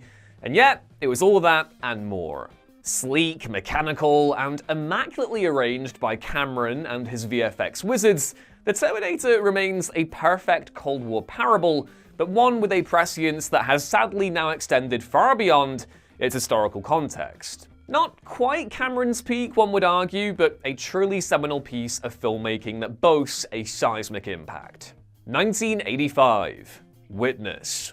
Witness might just be Harrison Ford's greatest film. Despite the accompanying Oscar nomination to back such a statement up, it's also likely to raise quite a few eyebrows right now, given Ford's career includes such illustrious acting highs as Raiders of the Lost Ark, Blade Runner, and The Fugitive, movies for which he received immense acclaim and box office success, but you know, it shouldn't be that controversial. Australian filmmaker Peter Weir's 1985 neo-noir of a Philadelphia cop forced to go into hiding with the Amish after a young boy, played by Lucas Haas, witnesses a murder, is dark, subtle, and nakedly vulnerable. All qualities you could argue made Ford such a compelling leading figure following his emergence in the 1970s. Weir enmeshes the film in the codes and rituals of two societies, the Amish on one hand and the police on the other, while tapping into Ford's vulnerability and intense sex appeal. His character, John Buck, strikes up a star-crossed romance with Kelly McGillis's Rachel Lapp,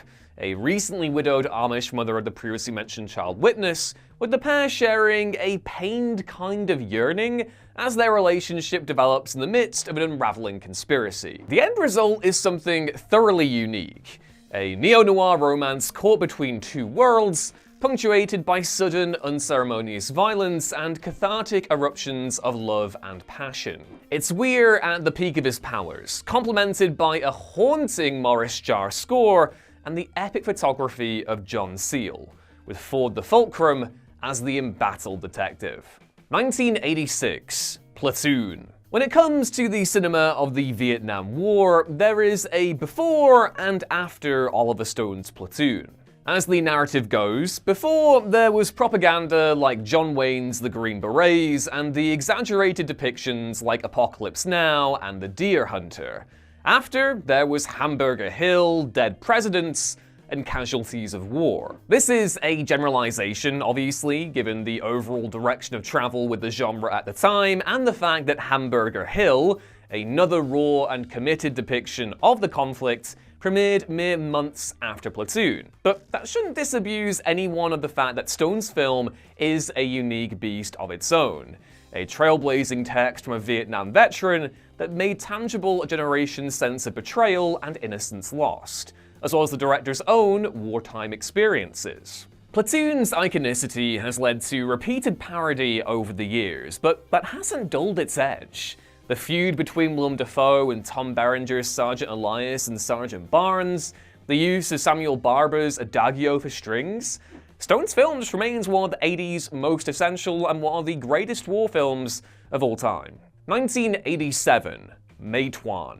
Jean Sales's Meituan is essentially 80s kryptonite, a long, fiery parable about one of the darkest chapters in America's capitalist history, and the moment the dying embers of the Old West rose to meet it. Sales has regularly returned to the theme of a corrupted American past with his films, most notably in 8 Men Out and Lone Star, but Meituan remains his crowning achievement. Set during the West Virginia Coal Wars, in which striking miners and local law enforcement came up against the power of the Baldwin Felts Detective Agency and eventually the United States Army too, Sales' film brought together the likes of Chris Cooper, James Earl Jones, and David Strathairn for a real teal-toned tragedy that confronted the foundational narratives on which a destructive new economic era was laid upon. The historical allegory is uniquely gripping, but it's also the case that Meituan's value is propelled by its subject matter being so inherently fascinating. It's a story of gunfighters, organized labor, solidarity, and resistance set during a period conventionally characterized by excess, urbanity, and post-war prosperity. In that sense, Sayles' film lays bare the inconvenient proximity of history and does so to anguished completion, delivering a finale without solace or mercy, but one that invigorates all the same. 1988. Die Hard. You know, it's an unfortunate reality that the vast majority of the action films of the 1980s are characterized as excessive cheese fests, antiquated by the egos of their leads and the wanton destruction of their gunfights. Because, as many genre proponents will tell you, there is both craft and nuance in them dar hills. If any filmmaker were to exemplify that sense of underestimation, then it would have to be John McTiernan, who proved himself a master of genre subversion during an 8-year period from the late 80s through to the mid-90s. But the action film most commonly regarded to have recalibrated the genre's trajectory is Die Hard, McTiernan's 1988 blockbuster famed for its wisecracking protagonist who gets his ass kicked as much as he delivers the ass kicking. Die Hard was famously laughed out of cinemas when its trailer first played, with audiences perplexed that the star of Moonlighting, Bruce Willis, was now duking it out with machine gun-wielding criminals in a high-rise office building. But that's merely a testament to the transgressive abilities of McTiernan as a filmmaker. He ushered in a whole new era of action cinema, took Bruce Willis from TV to the big screen, and delivered a then unmatched level of genre spectacle. And it's arguably not even his best film. Just whatever you do, don't get bogged down in the Christmas movie debate, alright? It's really boring. The movie's a masterpiece, let's just leave it at that. 1989. Do the Right Thing. Although he marked his full feature debut a few years prior with She's Gotta Have It, 1989 marked the major emergence of Spike Lee as a force in American cinema, with Lee bringing seminal comedy drama Do the Right Thing to cinemas and making the words a Spike Lee joint something everyone had to pay attention to going forward. Lee's uncompromising approach to political subject matter, which is oftentimes devastating, defiant, and empowering all at once, was fully formed with Do the Right Thing, which dwelled on racial conflict and tensions in a New York neighborhood during a scorching summer, and featured Lee in an iconic acting performance alongside the likes of Giancarlo Esposito, Danny Aiello, and John Turturro, among many other considerable talents. Alongside his masterpiece biopic Malcolm X, which released a few years later in 1992, Do the Right Thing remains Lee's most essential film, a searing deconstruction of America's racial politics, love, hate, and community, built with a generational depth of feeling. 1990.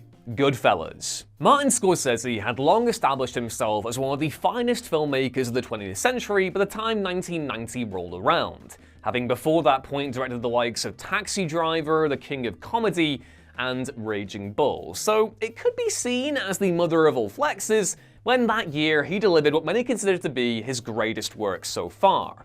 A feat he has a habit of repeating every few years somehow. Goddamn, Marty, you're incredible. Adapted from the book Wise Guy by Nicholas Pileggi, which told the story of real-life mafia enforcer turned informant Henry Hill, Goodfellas was Scorsese's first true crime epic, a saga that shifted between the various incarnations of America's post-war self and the greed and violence that remained a mainstay throughout. Of course, technically marvelous and immaculately drawn, Goodfellas boasted an ensemble of Godfather-level proportions, matching regular Scorsese collaborator Robert De Niro with the likes of Paul Sorvino, Ray Liotta, and a never scarier Joe Pesci, as well as a tremendous Lorraine Bracco. Not only is it an immaculately realized adaptation, but also the perfect postscript to the end of a decade and a filmmaking era. 1991. The Silence of the Lambs. As far as movie villains go, few loom larger than the cannibal psychologist Dr. Hannibal Lecter,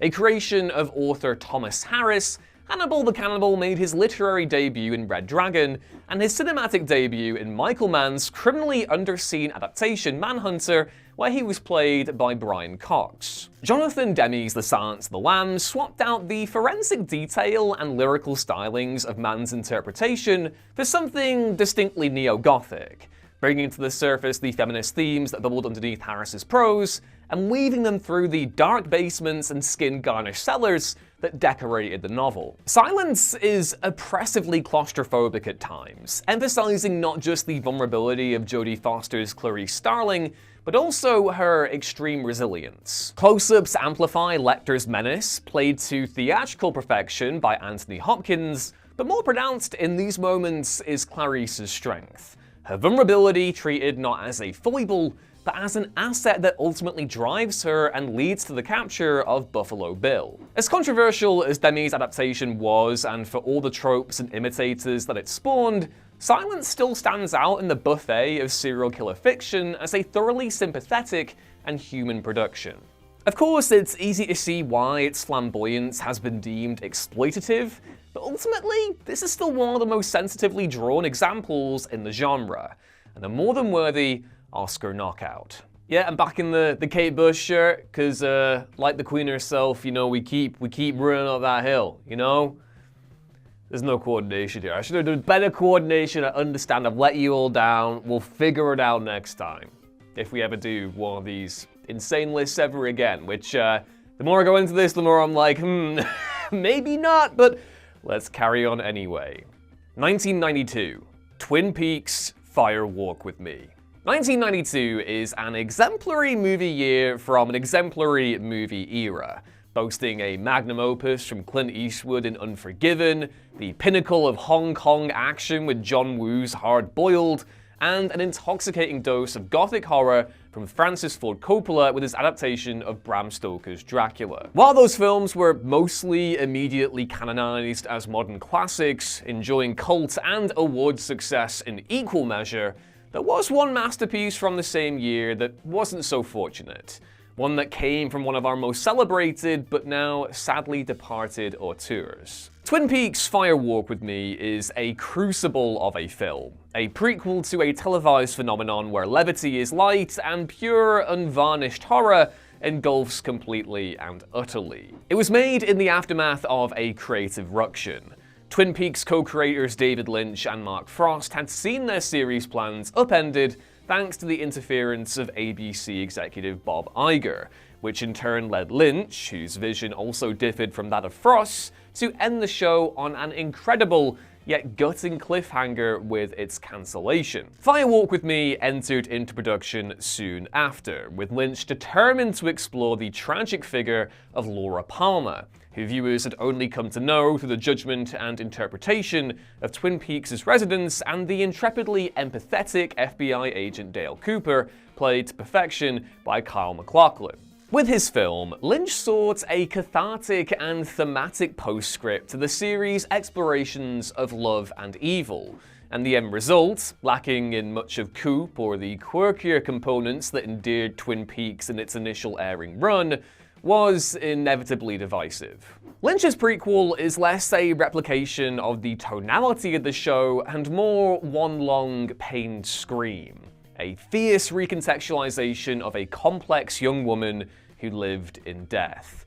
Sheryl Lee's performance as Laura is a tempest of emotional torture and anguished release, with Lynch stoking the flames to newfound heights of terror and vulnerability before the credits roll. 1993. Schindler's List. 1993 was a momentous year for Steven Spielberg. One of the defining filmmakers of the 70s and 80s, Spielberg had emerged from the blockbuster successes of Jaws and Raiders of the Lost Ark with a string of critical and commercial hits that consistently belied a deeply introspective core, one that drew upon the filmmaker's childhood and parental trauma, which came full circle with his semi-autobiographical film, The Fabelmans, in 2022. The past has long been a propellant for Spielberg. It was his father's aviator history during World War II that took him to Empire of the Sun in 1987, and his Jewish faith that compelled him to tackle one of the most horrific moments in humanity's history, the Holocaust, with Schindler's List in 1993. The weight of the story was both crushing and jarring for the director, who had also been conducting post-production on the comparatively trivial-seeming Jurassic Park, while shooting on the Holocaust biopic was underway. But that weight, the to and fro of Spielberg's relationship with his Jewish faith and identity, yielded an appropriately profound and devastating cinematic portrayal. The decision to shoot in black and white, emphasizing the darkness of the historical moment, whilst also seeming to further animate the brutal wartime photography that emerged from the Nazi concentration camps as the Allies advanced into Germany. Schindler's List is landmark cinema, and possibly Spielberg's crowning achievement as a director. 1994, Pulp Fiction. Forget all the stale discourse around bro cinema for just like a second or two, because Pulp Fiction is still every bit the masterpiece it was when it premiered in 1994.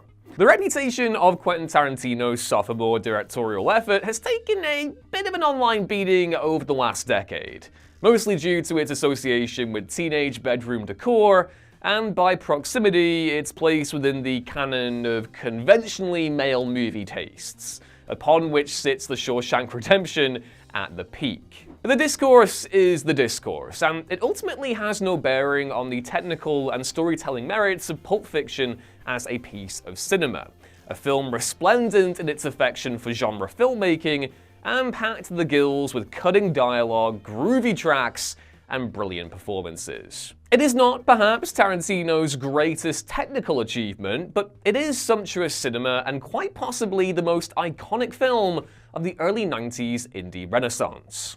1995, Heat. Although very much a defining creative force in the pop culture of the 1980s, thanks most notably to the TV show Miami Vice, which he produced alongside creator Anthony Yerkovich, as well as the aforementioned likes of Thief and Manhunter, Michael Mann's evolution in the subsequent decade was arguably even more impressive. The Last of the Mohicans came first, with Mann taking his emotive flair and redefining an established classic of American literature.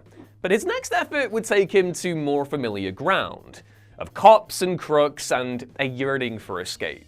This time though, well, he'd be bringing out the big guns, taking a generation's two most acclaimed actors along for the ride. The end result, as we all know, was Heat, a remake of Mann's own TV film LA Takedown, inspired by a case worked by former Chicago cop Chuck Adamson, who Mann had worked with previously on Thief. The key players were Al Pacino and Robert De Niro, the former playing the role of the Adamson-inspired LAPD detective Vincent Hanna, and the latter as professional score taker Neil McCauley, two kindred spirits separated by profession and doomed to collide by their very nature. And yeah, Heat really is a thing of beauty. A film that exemplifies Mann's gift for deafening silences and technical detail, as well as his ability to tap into the elemental qualities of America's urban landscapes and the isolation they can often impose. By the time the rapturous final scene hits and Moby's God moving over the face of the waters starts blaring, it's impossible not to be moved by Mann's orchestration, which dials into the frequency of feelings unspoken in a way only he can. 1996, Fargo. The Coen brothers may have burst onto the scene with 80s classics Blood Simple and Raising Arizona, but the duo is arguably synonymous with the following decade more than any other. Kicking things off with Miller's Crossing and wrapping it up with The Big Lebowski, the Coens strung together a series of hits that captured the indie-minded spirit of the decade, producing perhaps their greatest film, Fargo, in 1996. Sardonic and cutting in the best of ways, Fargo is the Coens' unique brand of black comedy at its very best. A snowy and sometimes cozy neo-noir populated by hopeless crooks and wholesome heroes, exemplified by pregnant police officer Marge Gunderson on one side, played by the always brilliant Frances McDormand, and down on his luck fraudster Jerry Ludegard, a terrific William H. Macy, on the other. Add to that some wonderful turns from John Carroll Lynch, Steve Buscemi, and Peter Stormare, and Fargo finds itself in contention as one of the best performed Coen productions ever put to screen. Oh yeah, indeed. 1997, Men in Black. Oh, I know what you're thinking. Right, Men in Black, the commercial blockbuster hit of 1997 is also like the best movie of that year. I know what you're thinking, but come on, just take a minute and slide with me. Just slide with me. Just slide. Take a walk with me. We'll get into it. So, Men in Black is a perfect movie. Mr. Jones, Mr. Smith, Galaxy Defenders. Need I say more? 90s blockbusters don't get any better or more definitive, thanks to the ineffable appeal of Will Smith at his post-Fresh Prince peak, Tommy Lee Jones delivering an old-timer straight man routine, and Barry Sonnenfeld directing from a pitch-perfect Ed Solomon script. Add to the mix some defining practical and digital VFX work, a never-better Rip Torn, and a legitimate tour de force example of physical comedy from Vincent D'Onofrio as Edgar the Bug, and you have a more than worthy entry in the pantheon of the decade's best, even when taken into account it premiered the same year as Boogie Nights, Jackie Brown, and LA Confidential. The real splendor of Men in Black isn't just that it so effortlessly taps into the quirkiness of New York City, or even that it includes the best and first Smith-fronted movie song accompaniment, but rather that it's so sincere. Like, yeah, it is a comedy first and foremost, but Sonnenfeld treats the material with the same affection he did with his Addams Family films. It has something of a Ghostbusters about it in that way.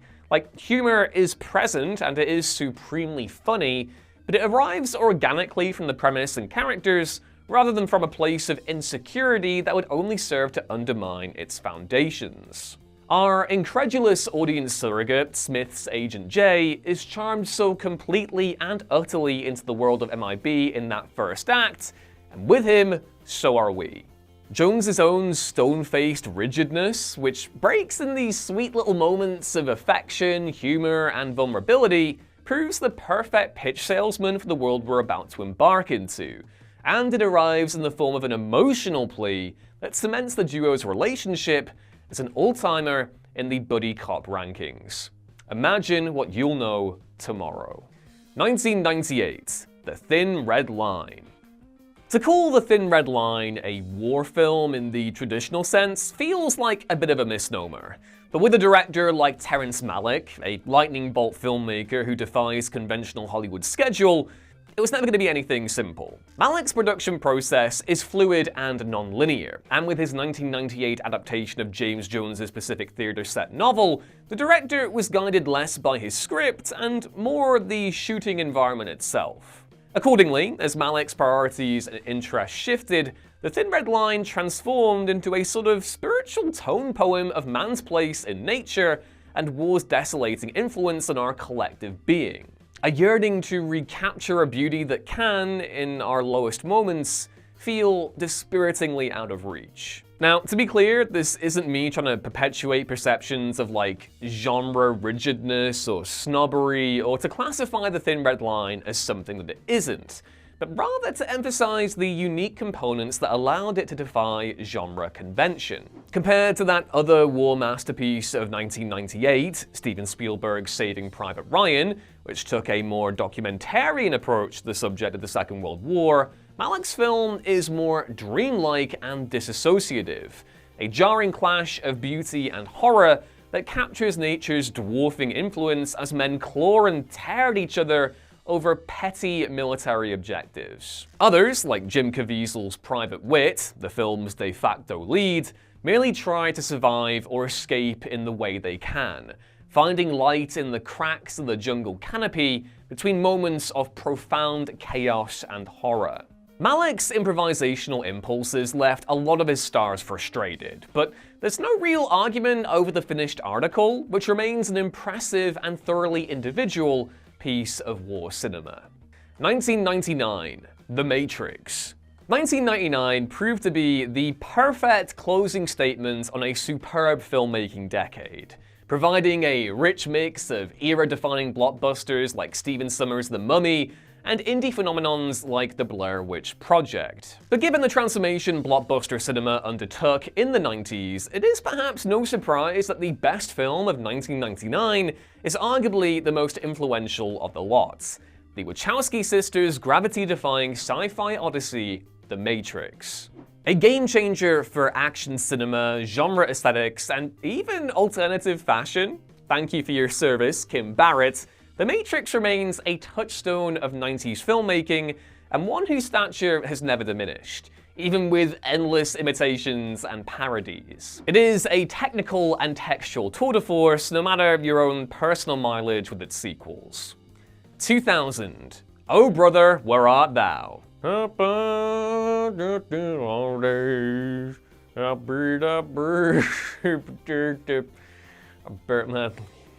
up.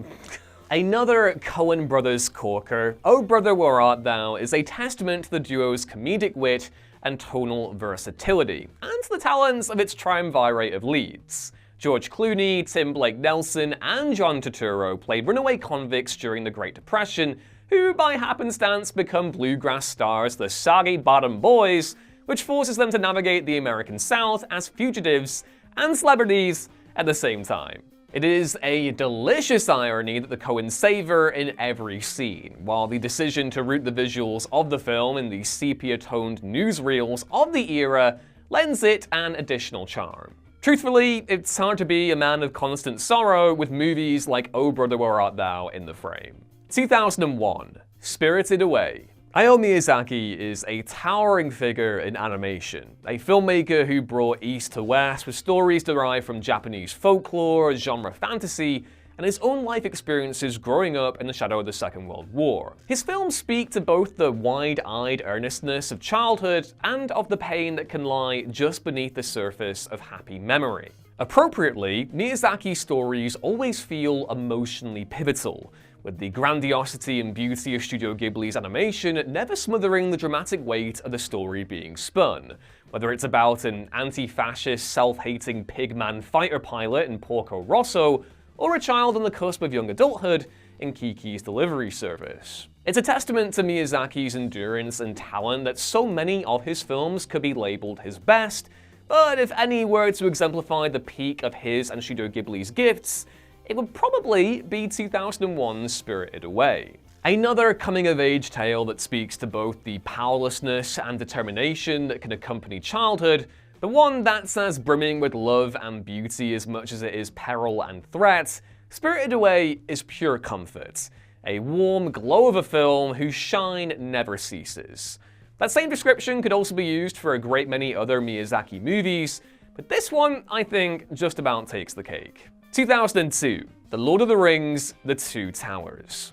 The phrase cultural reset gets thrown around a lot these days, but it's tough to describe Peter Jackson's Lord of the Rings as anything but. The New Zealand-born director marshaled a production that defined fantasy in the 21st century, taking the most seminal of genre texts from J.R.R. Tolkien and creating an awards and box office phenomenon befitting their reputation.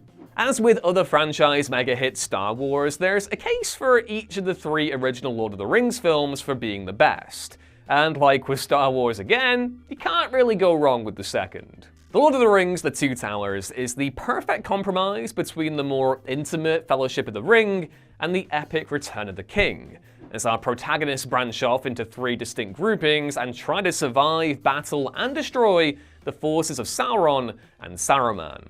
Jackson weaves these three stories together in a coherent and thoroughly compelling manner, whether it's the introduction of Gollum as Frodo and Samwise travel to Mordor, or the return of Gandalf and the siege of Helm's Deep. A perfect blockbuster through and through. 2003. Memories of Murder. Just to be clear, it took so much of my willpower not to put Master and Commander: The Far Side of the World on this one, but yeah, Memories of Murder is just a complete masterpiece too, and you can't really go wrong with either. Over a whole decade before he received mainstream international acclaim with the award-winning Parasite, South Korean auteur Bong Joon-ho directed a supremely unsettling and heart-rending thriller called Memories of Murder. His sophomore feature, arriving after 2000's Barking Dogs Never Bite, Memories of Murder dramatizes the story of South Korea's first confirmed serial killings, through which director Bong explores themes of a repressed national trauma, institutional failure, and the existential pain that comes when closure remains frustratingly out of reach. It's unapologetically confrontational and self-scrutinizing. Anathema to generic true crime in the sense that it's less concerned with the procedural elements of detective fiction and building a mythology around its subject matter, and more about the emotional cost such acts of cruelty exert on both a micro and macro level. Come to think of it, it shares a lot with Zodiac in that way, and like David Fincher's film, it remains one of this century's most essential. Hey, we're in the home stretch now, folks. We're in the meat of the early to mid 2000s, and we're just gonna go for it. Just gonna go all the way to 2025, and then a little sprinkling of 2026 as well, because I can't help myself. Let's get into it. 2004. Shaun of the Dead. Edgar Wright's seminal Cornetto trilogy packed 3 distinct flavors of genre-bending comedy, taking on the horror, action, and sci-fi genres with an irreverent British glint that gradually disintegrated into something a bit more vulnerable and sensitive and maybe even traumatic by the third act. Wright and co-writer and star Simon Pegg perfected this art from the off with 2004's Shaun of the Dead, a young Frankenstein tier comedy that drew strength from its affection for the horror genre, namely the zombie films of George A. Romero. The genius conceit of Shaun of the Dead, much like its successors Hot Fuzz and The World's End, lies in its juxtaposition. The contrast between the bizarre quaintness of early 21st century Britain and the Hollywood spectacle of genre cinema is brutal, but also thoroughly charming in its lack of pretense.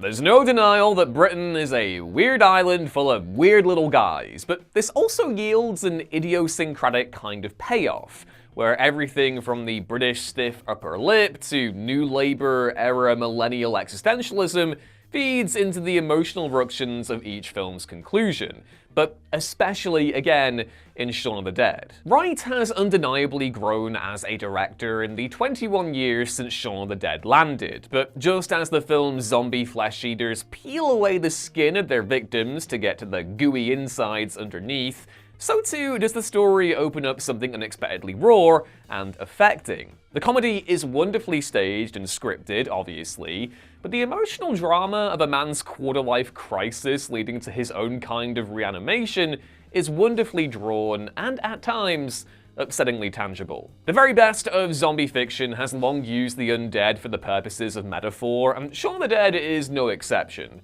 Wright and Pegg made a wonderful tribute to their idols, but one that's so good that it sits alongside those works, as opposed to merely paying fealty underneath them. 2005. Kiss Kiss Bang Bang.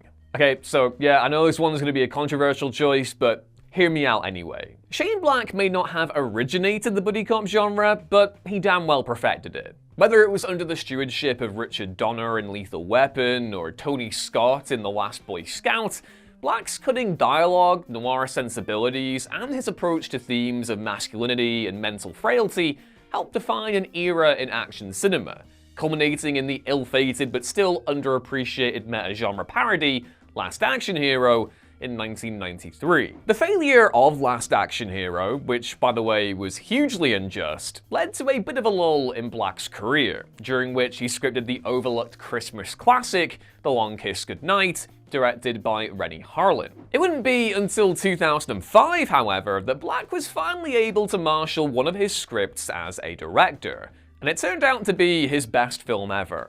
Kiss Kiss Bang Bang. One of the first steps in a journey that would take Robert Downey Jr. to the pinnacle of Hollywood, Kiss Kiss Bang Bang was Black's love letter to hard-boiled fiction, rooting the film in Hollywood scandal and hubris as down-on-his-luck petty criminal Harry Lockhart blags his way into the movies and ends up uncovering a sordid conspiracy with the reluctant help of P.I. Perry Van Shrike, played by the late, great Val Kilmer. Michelle Monaghan is also along for the ride as a flagging actress and childhood friend of Harry's, Harmony Lane, who really carries the soul of the film with her love of trashy detective fiction. And honestly, Harmony, same. What's so impressive about Kiss Kiss Bang Bang as a directorial debut, though, isn't just that it reflects the technical prowess of Black's former genre collaborators Donner, Harlin, and John McTiernan, that it cultivates so effortlessly its own imprint of LA. This is a tinsel town in the most literal sense, an absurd festive playground masking a dark interior,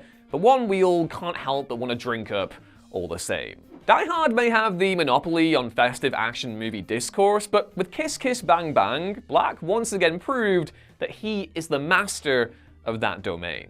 2006, Pan's Labyrinth. A thematic and spiritual follow-up to his 2001 Spanish Civil War set horror, The Devil's Backbone, Pan's Labyrinth is the film Guillermo del Toro was born to make. Dark and fantastical, with a heavy sprinkling of that gothic romanticism that has become a defining feature of del Toro's work, Pan's Labyrinth is both the director's scariest and most technically impressive piece of cinema. An old-school fable that translates both the fear and fascination of childhood, only this time set in an unforgiving historical context, that being Francoist Spain. Del Toro has proven to be a real champion for horror and fantasy, as well as other facets of genre filmmaking, but Pan's Labyrinth, needless to say, is a hard one to top. 2007, Zodiac. So yeah, 2007 was a frankly ridiculous year for cinema in terms of quality. In fact, it might just be the greatest cinematic year ever, somehow. The Coens directed a neo-western masterpiece in No Country for Old Men, while Paul Thomas Anderson wielded a fiery Daniel Day-Lewis performance in the equally gripping There Will Be Blood. I've abandoned my boy! And then there's Zodiac. David Fincher's historical thriller about California's notorious real-life serial murderer is a true tour de force in direction and performance. The director's laser-guided approach creating a perfect portrait of the Golden State milieu over the course of Zodiac's reign of terror and long after. Taken from Robert Graysmith's book of the same name and starring Jake Gyllenhaal, Robert Downey Jr. and Mark Ruffalo as the figures caught in Zodiac's horror story, Fincher's film explores Zodiac's impact on both a macro and micro level, resulting in a sensitively drawn adaptation that bucks true crime trends by placing the human cost of these myriad traumas, the estuaries and streams that bubble out from the river of violence Zodiac enacted, front and center. Zodiac was passed over for award success at the time, but it still shows Fincher at the peak of his powers. 2008, Wall-E. 2008 turned out to be a pretty transformative year for cinema, one where the comic book movie went into overdrive with the critical and box office successes of The Dark Knight and Marvel Studios' Iron Man, but also one of familiar trends. Hence another Pixar classic, Wall-E, topping the year's best on this list. While the Disney-owned animation studio has achieved more revolutionary and indeed more influential feats in the years both before and since Wall-E's release, it will perhaps remain its most prescient and affecting offering. An animated family film about humanity's self-inflicted destruction, where the protagonist communicates in electronic inflections and robotic expressions. And also the history that we can be bothered to preserve, which is just heartbreakingly true in so many ways. Like the best Pixar films, it's a production of real conscience, as well as one whose salience only increases with each subsequent decade. I really hope that trend stops soon, because goddamn, I don't want to live in Wall-E's world where we're all hovering around. I don't want that. I don't want that for me. I don't want that for you. Let's just nip it in the bud soon, please. 2009. Inglourious Basterds. Inglourious Basterds marks a transformative moment in Quentin Tarantino's filmography. Not necessarily in the sense that it's more technically astute or cuttingly scripted than any of his earlier efforts, but instead because of the themes it dwells on. Inglourious Basterds is, like most of Tarantino's films, one that is slavishly devoted to the genre cinema the filmmaker grew up with. In this case, classic war movies, spaghetti westerns, and macaroni combat pictures. But unlike Jackie Brown or Kill Bill, Tarantino's sixth effort as a director begins a continuing transition towards themes of historical righteousness and catharsis, effectively taking history's greatest monsters and putting them through a well-deserved meat grinder. With Inglourious, said monsters are of course the Nazis, and yes, that meat grinding moment is right up there with the most satisfying in Tarantino's entire filmography. He does obviously have the historical context to wield in making his alternate history beatdown hit as hard as it does, but that's not to discount the skill and craft on display in the screenplay, direction, and of course, casting. Christoph Waltz's Hans Landa deserves singular praise for being such a good villain, and on top of that, you have the added element of gratification that it's a cinema that becomes the Nazis' tomb, and the last thing they see is their propaganda going up in flames. Throw in a couple of the most suspenseful scenes this side of 2000, and you have what could be Tarantino's best ever work. 2010, The Social Network. David Fincher's The Social Network may have arrived right at the beginning of the 2010s, but it is still very much a defining movie of that decade.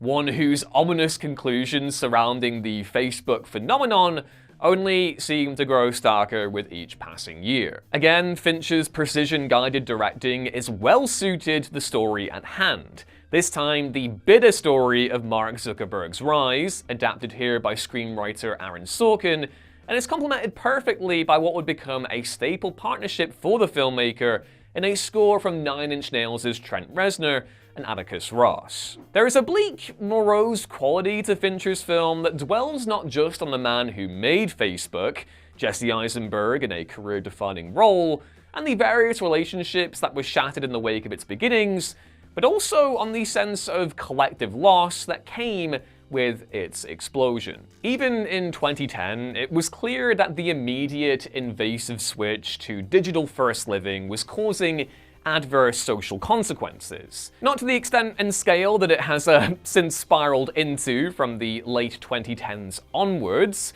where social media has become a tool for radicalization, surveillance, and political sabotage, but the most devastating moments of the film are of those pre-Facebook years and the jarring transition to social media drama and interpersonal collapse, exemplified best in the scene where Andrew Garfield's Eduardo Saverin is confronted by his girlfriend Christy, Brenda Song, for not having updated his relationship status on his Facebook profile. Now, over a decade and a half later, The Social Network's Pandora's Box approach to Facebook and its then still burgeoning consequences feels even more unsettling and impressive. We didn't know what hit us until it was too late. 2011, Tinker, Tailor, Soldier, Spy.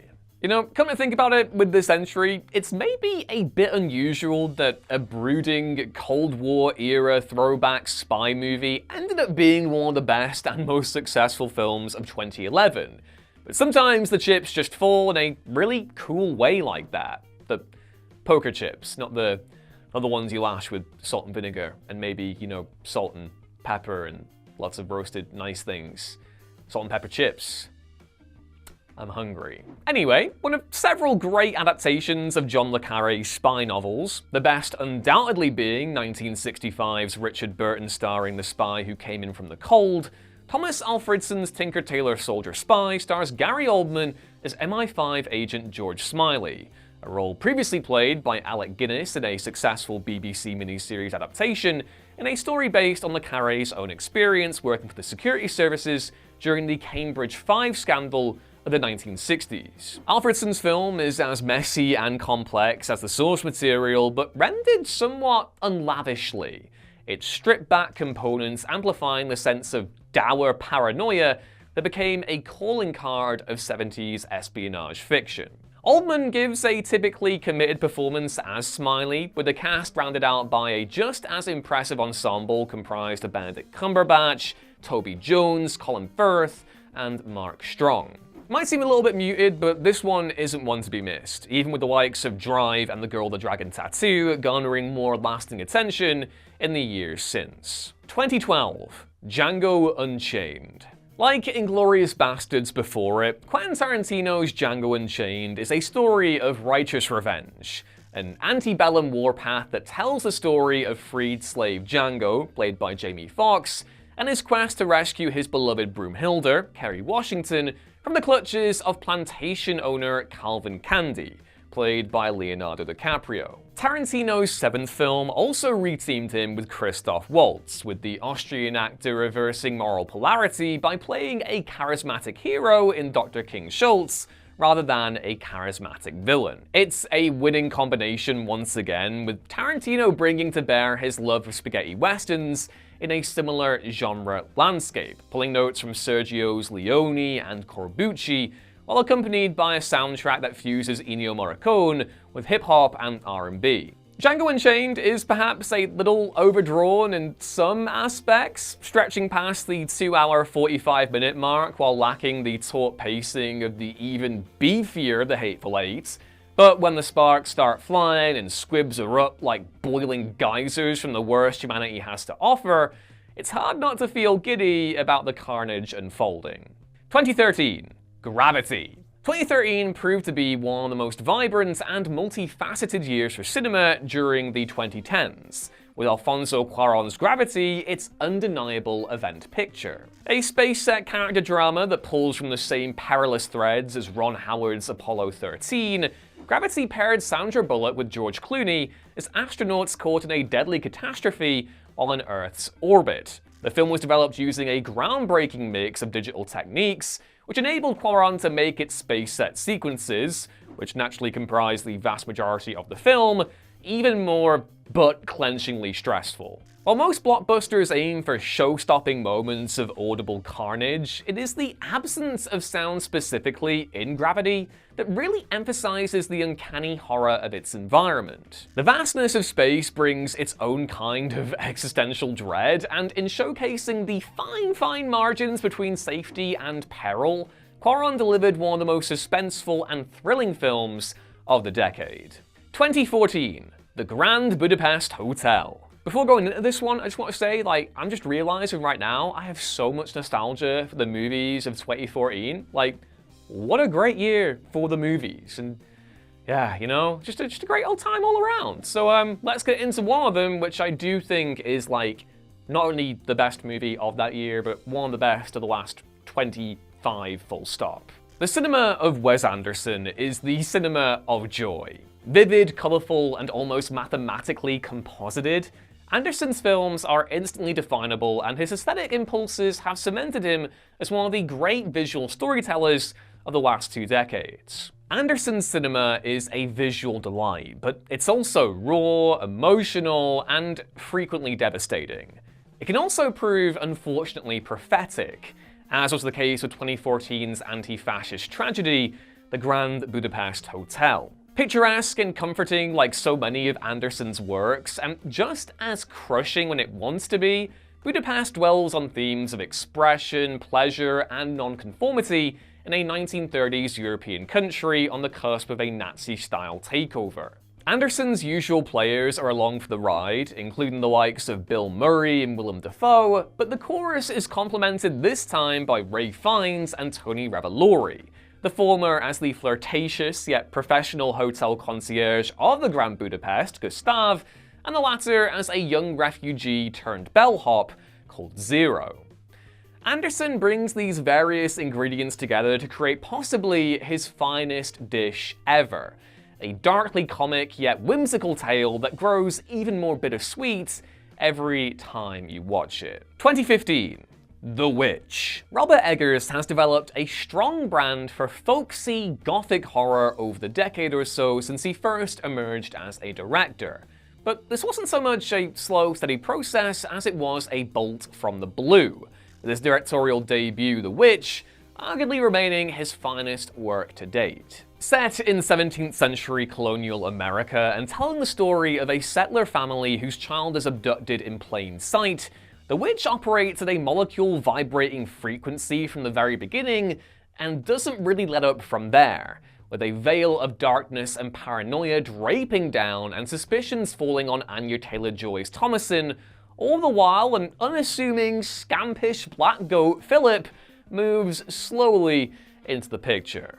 Oh god, I love this movie. It's unrelentingly grey during the day, with dusk giving way to inky darkness interrupted by dim candlelight, and ultimately, in a moment of levitational, good-for-her catharsis, a roaring flame.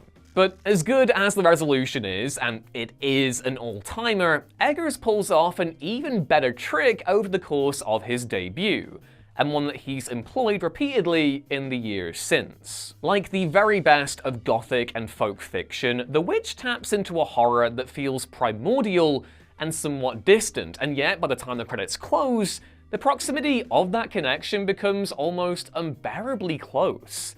It's a feature that both distinguishes The Witch as a uniquely transformational horror film of the decade, and one that roots itself with the very best of its genre forebears. A triumph all around. 2016, Arrival. Denis Villeneuve has become one of the most exciting and buzzworthy directors working in Hollywood over the last decade, making his mainstream entrance to 2013's Prisoners, and following that up with the insidiously brutal Taylor Sheridan penned Sicario in 2015, both of which were shot by the maestro Roger Deakins, and goddamn, those movies are beautiful. But while Prisoners and Sicario skewed more closely to reality, Villeneuve changed track in terms of subject matter for his following film, a time-traveling sci-fi tragi-romance starring Amy Adams and Jeremy Renner, titled Arrival. Adapted by Eric Heisserer from a story by Ted Chiang, Arrival is mind-bending like the best entries in the genre, but with an emotional through-line that crash-lands in the third act to truly tearful effect. More importantly, and undoubtedly the reason why Villeneuve was courted for the Blade Runner and Dune franchises in the immediate aftermath, it felt like a sci-fi film we hadn't seen before. 2017, Dunkirk. Christopher Nolan is Hollywood's mainstream auteur, a filmmaker who cut his teeth on Batman's pointy ears and has since leveraged that acclaim and popularity to repeat success in other genres. The British director's non-Batman works were noted for their dense approach to science fiction, think The Prestige, Inception, Interstellar, and Tenet, but arguably his best films have a different thing in common. They're rooted in history instead. 2023's Oscar home run biopic Oppenheimer is, weighted by sheer award success alone, Nolan's most successful film. But years before he told the story of the Manhattan Project and the New World it unleashed, he delved deep into a different part of World War II, and the results were, in retrospect, kind of even more compelling. I'll admit now to not being among Nolan's faithful, but 2017's Dunkirk feels like it's secretly his best film. Not because it underperformed compared to the director's other works, because it made a killing, but because it fits into an easily definable canon of war cinema, and by convention, is less intricate or heady than his typically high-concept productions. But here's the thing, and again this is going to be controversial, I think it's that very simplicity that enables Nolan's gifts to shine more brightly here.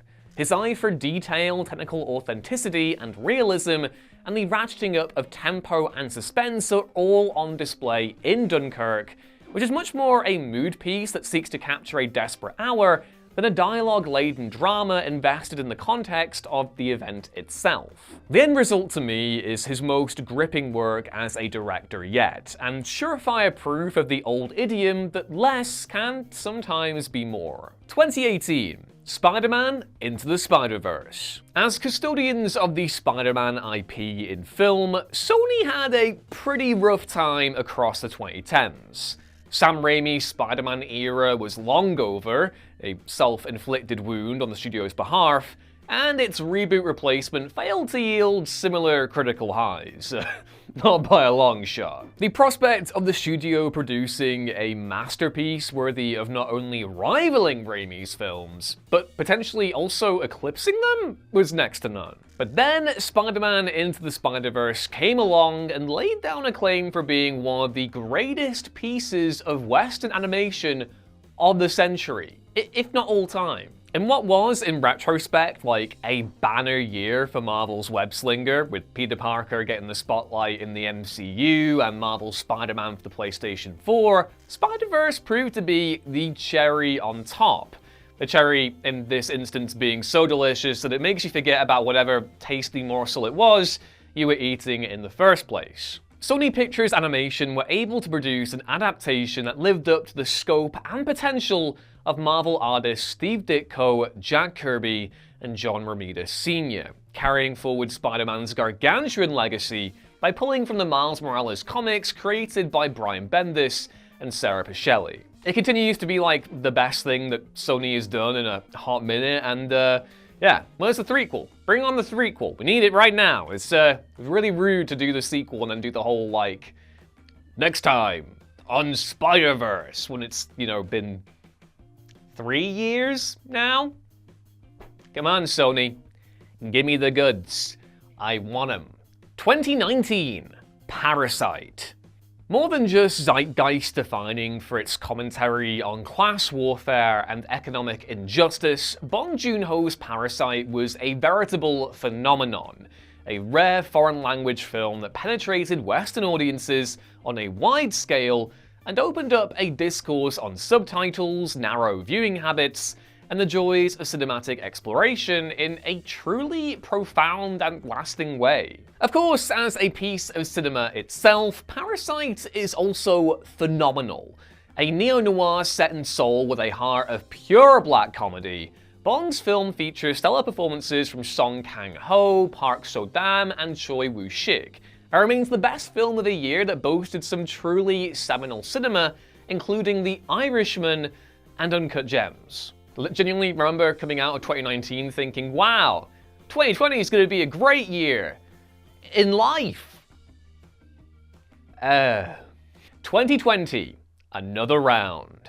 You know, for all that 2020 itself was like a bonfire of a year and not the fun kind that you bask around and toast marshmallows and jacket potatoes in, at least we got some pretty great movies. But even with great movies, we all know that 2020 was a disruptive and scarily existential time for the art form, with the onset of the global pandemic pausing life as we knew it for large swaths of the global population, and with it the theatrical model that had proven the lifeblood of cinema since its foundations. Some adapted, while others, like Christopher Nolan, stubbornly refused, ushering his sci-fi blockbuster Tenet into empty theaters in what remains the defining industry narrative of that year. But while much of the discussion surrounding COVID-era cinema tends to dwell on off-screen logistics and the various audience habits that were changed in its wake, less is made of the quote-unquote in-between movies that managed to make it through the door. Films that almost belonged to a different era altogether, but that still had to navigate a shifting social context all the same. And one film out of all of those who had to survive the pandemic seemed to meet the occasion head-on. Thomas Vinterberg's Another Round. The second of two collaborations between Vinterberg and his Danish compatriot and internet heartthrob Mads Mikkelsen, Another Round is a comedy drama that ruminates on relationships with alcohol on both a broad and individual scale, sidestepping binge tropes for something much more nuanced, compassionate, and ultimately, kinda liberating. Mikkelsen is electric as a teacher in the midst of a midlife crisis, juggling his responsibilities of guiding another year of students through to graduation, whilst microdosing booze to maintain a steady level of tipsiness with his colleagues, all the while navigating a crumbling marriage. A movie about the social connections forged and destroyed by alcohol arrived during the global pandemic is deathly ironic, but that only made Another Round all the more cathartic. Vinterberg's film takes that oft-quoted Simpsons axiom of alcohol being the cause and solution to life's problems, and finds a way to engage the topic without dismissing the dizzying highs and nauseating lows that can come with it. 2021, Pig. The re-emergence of Nicolas Cage as a serious acting force has made for one of the best movie developments of the last decade. Following years spent in the direct-to-video wilderness in the 2010s, Cage garnered critical and cult acclaim with two key turns in 2018. As the lead of the bizarre horror revenge flick Mandy, directed by Panos Cosmatos, and as Spider-Man Noir in the aforementioned Spider-Man Into the Spider-Verse, with the actor following that up with highly rated performances in Dream Scenario, Longlegs, and more recently, The Surfer. Cage's talent has long been apparent, albeit widely dismissed as part of his assimilation into meme culture across the 2000s, which is perhaps why the performance of his career in Michael Sarnowski's Pig was so painfully snubbed when it premiered in 2021. Marketed in part as this sort of quasi-John Wick revenge movie in which reclusive truffle pig farmer Robin Feld, played by Cage, must track down those responsible for stealing his beloved farm animal and exact sweet, succulent justice, Sarnowski's film is actually anything but that. What it is something much more contemplative and introspective, an emotionally wrought reckoning with unfulfilled dreams, betrayal, and the slow death of compromise, with Cage giving it both barrels as he returns from the wilderness to confront those who stole his peace. Cage's career has been one of distinct eras. There was indie darling Cage, action virtuoso Cage, and then schlocky misfire Cage. This latest one, though, has cast him in a much more complex and multifaceted light, as an intrepid performer reasserting his talents, and one who is finally being recognized for being so much more than the sum of his internet celebrity. 2022. Nope. We may only be just over halfway through the 2020s, but Jordan Peele's Nope already feels like it's the definitive movie of the decade. Let me explain. Divisive, yes, though its reputation may be, and really it's so unjust that it has that reputation, Peele's film crash-landed and spilled its post-pandemic guts all over audiences. With a story all about the trauma of the moving image, the relentless bombardment of violent information in the digital age, which is processed largely at a remove through our own individual lenses, and the absurdity that is simply getting on with it. Nope is both historical and thoroughly contemporary, a movie of our time, for the time, and one in which Peele reiterated his talent for conjuring a genre vibe that is truly distinct. In this case, he orchestrates a clever suffusion of sci-fi, horror, and western, a multi-genre composition that speaks to Nope's approach to the evolution of film and the violence that is baked into its DNA. It doesn't hurt either that Peele is able to draw from a stellar cast with Daniel Kaluuya, Keke Palmer, Steven Yeun, and 90s staple Michael Wincott, all delivering career-best work as the movie figures whose paths cross thanks to a menacing alien influence. 2023. Killers of the Flower Moon. Few living filmmakers possess the kind of inimitable legacy that Martin Scorsese has. Now 83, Scorsese formed a pillar of the American New Wave with films like Mean Streets and Taxi Driver that has grown into a true ambassador for the medium, helming seminal film after seminal film, while also working diligently off the camera in efforts related to preservation and film history. But Scorsese is also in his twilight, and with that phase of life comes an even greater level of introspection and self-interrogation.